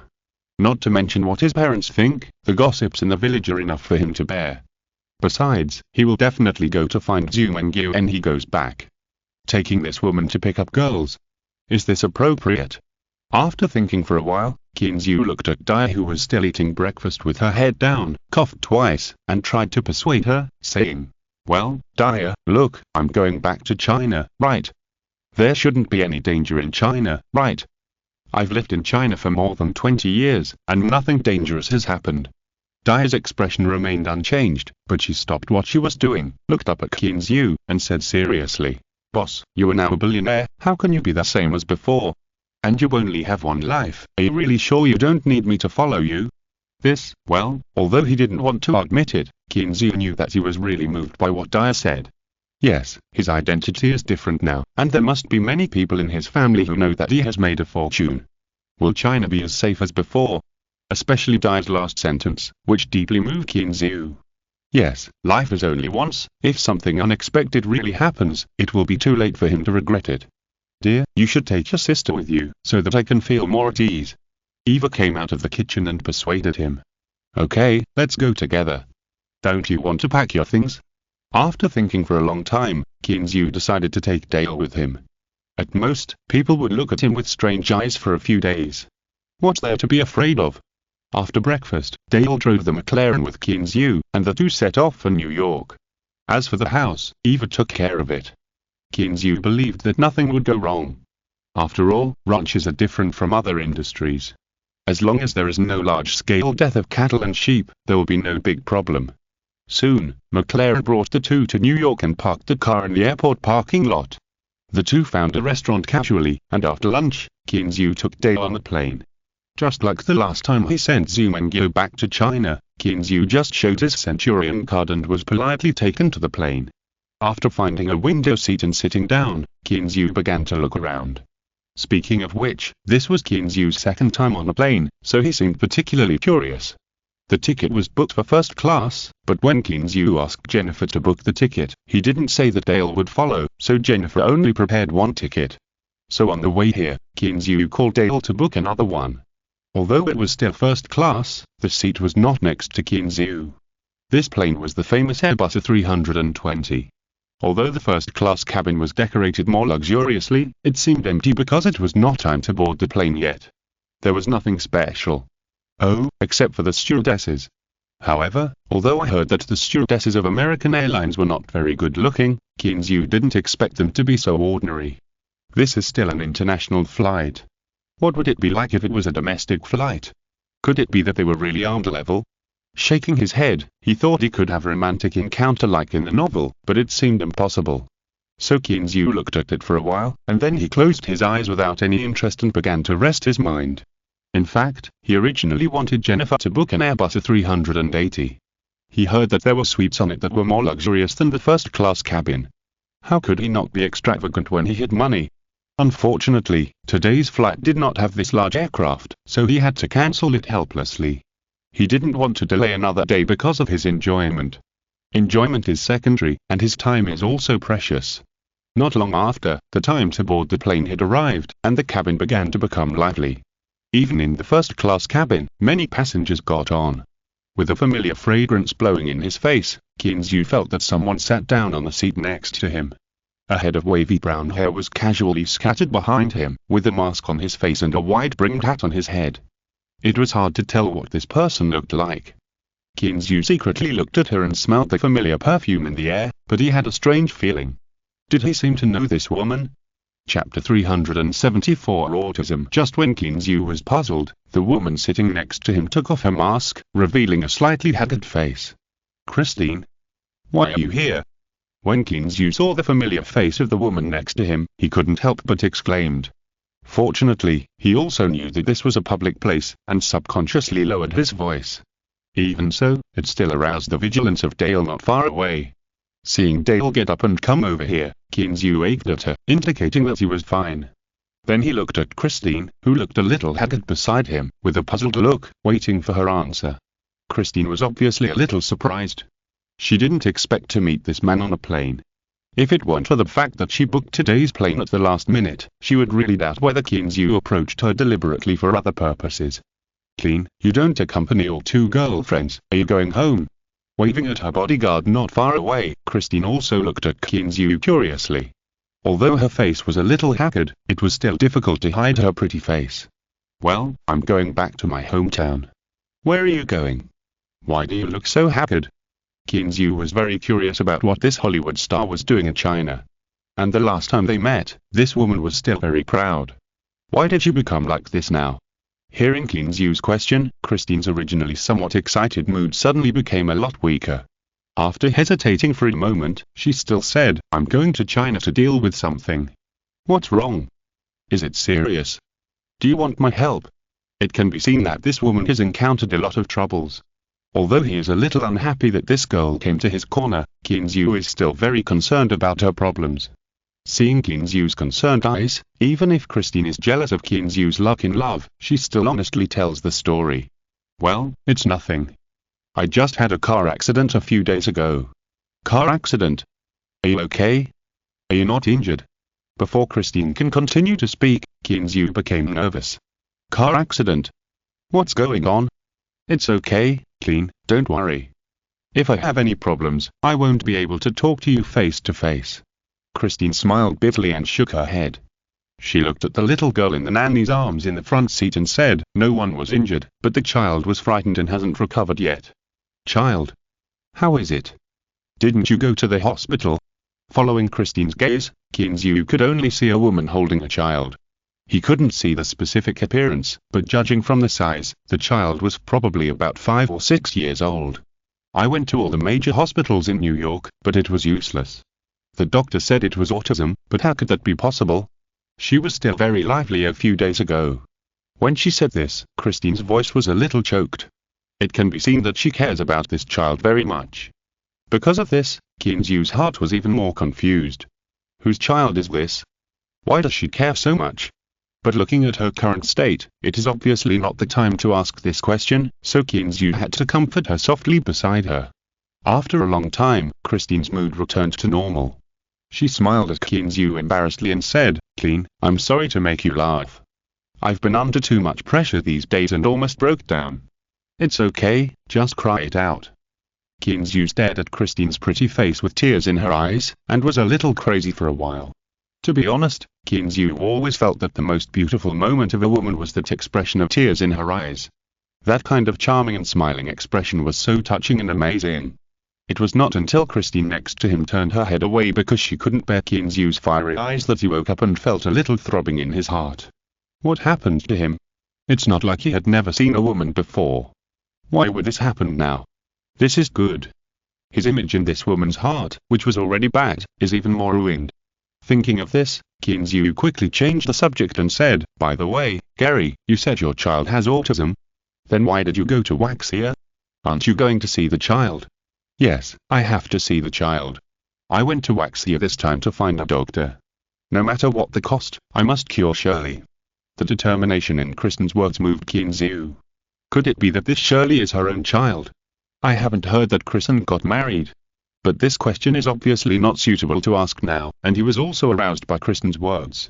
Go to Waxia to find a doctor. Why don't you go to Los Angeles or the UK to see a doctor? Looking at Kristen in surprise, Kinzu saw someone going to China for medical treatment for the first time. In contrast, many people in China hope to go to foreign countries for medical treatment. No, it's useless. I went to several world-famous hospitals, and the doctors said there was no way. The child can only recover on his own. Kristen sighed helplessly. Although she said it very firmly, she was indeed very desperate in her heart. Now she can only take one step at a time. But I have a friend in China, and she recommended me an old Chinese doctor in China. Maybe it can be of some use. Thinking of a doctor recommended by her good friend, she felt a glimmer of hope in her heart. Maybe the magical China could bring her a surprise. Old Chinese doctor. Maybe we can give it a try. Thinking of those experts in China, Kinzu didn't hold too much hope, but she couldn't dampen her enthusiasm, so she had to comfort him helplessly. While the two were talking, the plane had already started to taxi. Kinzu, who rarely took a plane, was a little nervous, and didn't care to talk to Christine for a while. After turning around, he fastened his seatbelt and closed his eyes, waiting for the moment to take off. Clean, relax, you are too nervous. What's wrong? Are you afraid of heights? Christine fastened her seatbelt and saw that Kinzu was a little nervous. She thought he was afraid of heights and didn't think about anything else. Maybe she couldn't imagine that this billionaire was taking a plane for the second time. It's okay, I just didn't sleep well, I'll be fine after a rest. Kinzu opened his eyes and looked at Christine's concerned eyes, forced a smile, and then closed his eyes again. Christine smiled helplessly, no longer caring about this guy, but turned to look forward, at the little girl who was silent in the nanny's arms, with a look of helplessness and heartache. Chapter 375 Shirley Stewart. After a short period of discomfort, Kinzu recovered and started talking to Christine next to him. Although Christine's face was haggard, she was not depressed. She still maintained an optimistic attitude. She always believed that Shirley's disease would be cured. This was her belief, which was indestructible.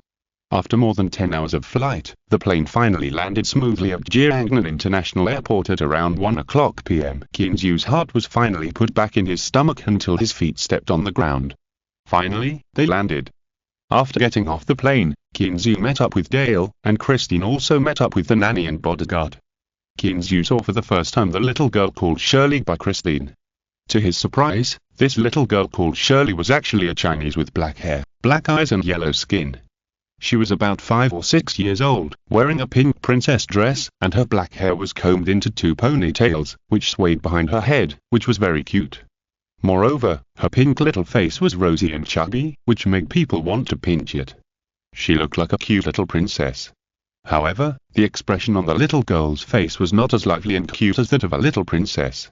Instead, she stood beside Christine in a wooden manner, lowering her head to play with the Rubik's Cube in her hand, immersed in her own world. Kinzu looked at Christine in surprise. If he didn't know that this woman was a big star, he might have regarded her as a human trafficker. This little girl couldn't be her child at all.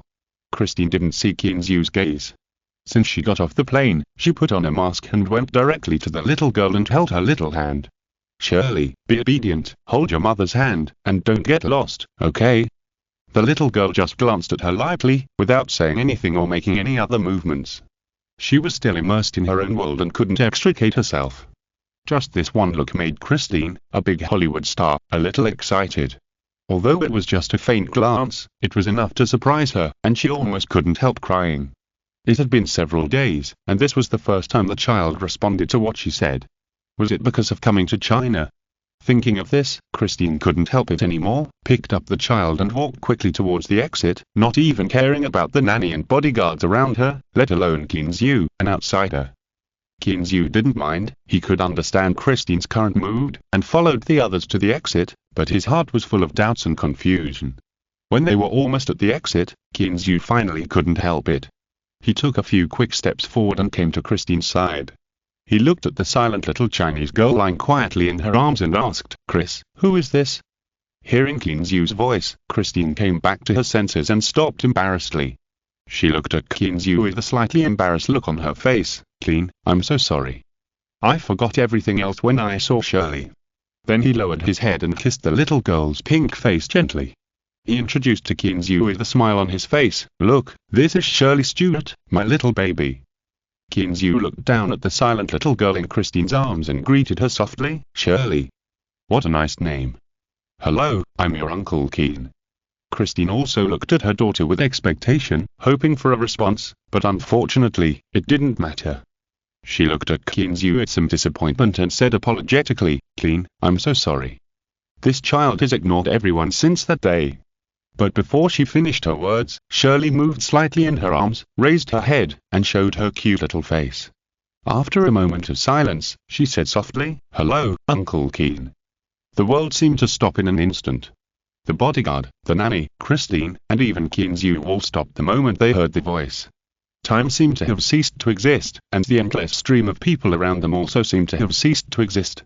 The noise, the voices, and the sound of the suitcases dragging on the ground all disappeared.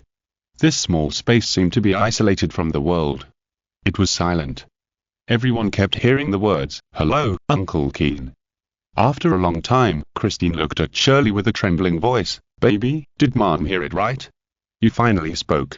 You scared Mom to death. You finally spoke." The tears that had been accumulated for a long time could no longer be controlled and rushed out. She stared at Shirley in her arms tightly, afraid of missing a single word. However, what made Christine desperate was that after Shirley said that, she returned to her wooden expression, leaning against her arms, and said nothing. "Qin, you heard it too, didn't you? Shirley just spoke." She spoke. Christine raised her head and looked at Qin Zhu with hope. Did she really hear it? This is impossible. Being stared at by Christine's expectant eyes, Qin Zhu was also a little scared, and stammered, "Right, I seem to hear Shirley speak." Shirley's expression was too wooden now, so Qin Zhu was not sure if he had heard it wrong. Christine lowered her head and whispered a few words to Shirley in her arms. To her disappointment, Shirley still looked wooden, as if it was not her who spoke just now. With a sigh of disappointment, Christine wiped her tears. Whether Shirley spoke just now or not, it didn't matter. What mattered was that she saw the hope of recovery, which was enough. Seeing Christine's tearful look, Qin Zhu felt a little reluctant. After thinking for a while, he lowered his head and looked at Shirley, and asked again, "Shirley, tell Uncle Qin, how old are you this year?" After asking, Qin Zhu stared at her closely, fearing that his guess was wrong. After hearing Qin Zhu's question, Christine stared at Shirley in her arms, her eyes once again revealing a look of expectation. She also thought that her daughter seemed to have answered Qin Zhu's question just now. After a moment of silence, just when Qin Zhu couldn't help but want to give up, just when Christine's heart slowly sank, Shirley raised her head and answered in a childish voice, "Uncle, Shirley is 6 years old. Thanks to Yu's handsome dad who loves reading books for the 500 starting coins reward, and thanks to Fengxiai, Mumyu, and Jia Shao for the reward support. Finds capture much as great as Pelaga has to L final. No SE Olvid indeed I'll like Busgasms content to exclusive YXO in Mediato. Siascrabata news to Patreon. Recurada, card alike, Siascripsino Donaking knows anima are continued. Great as a Todas knows Vemos on Alpxmodo.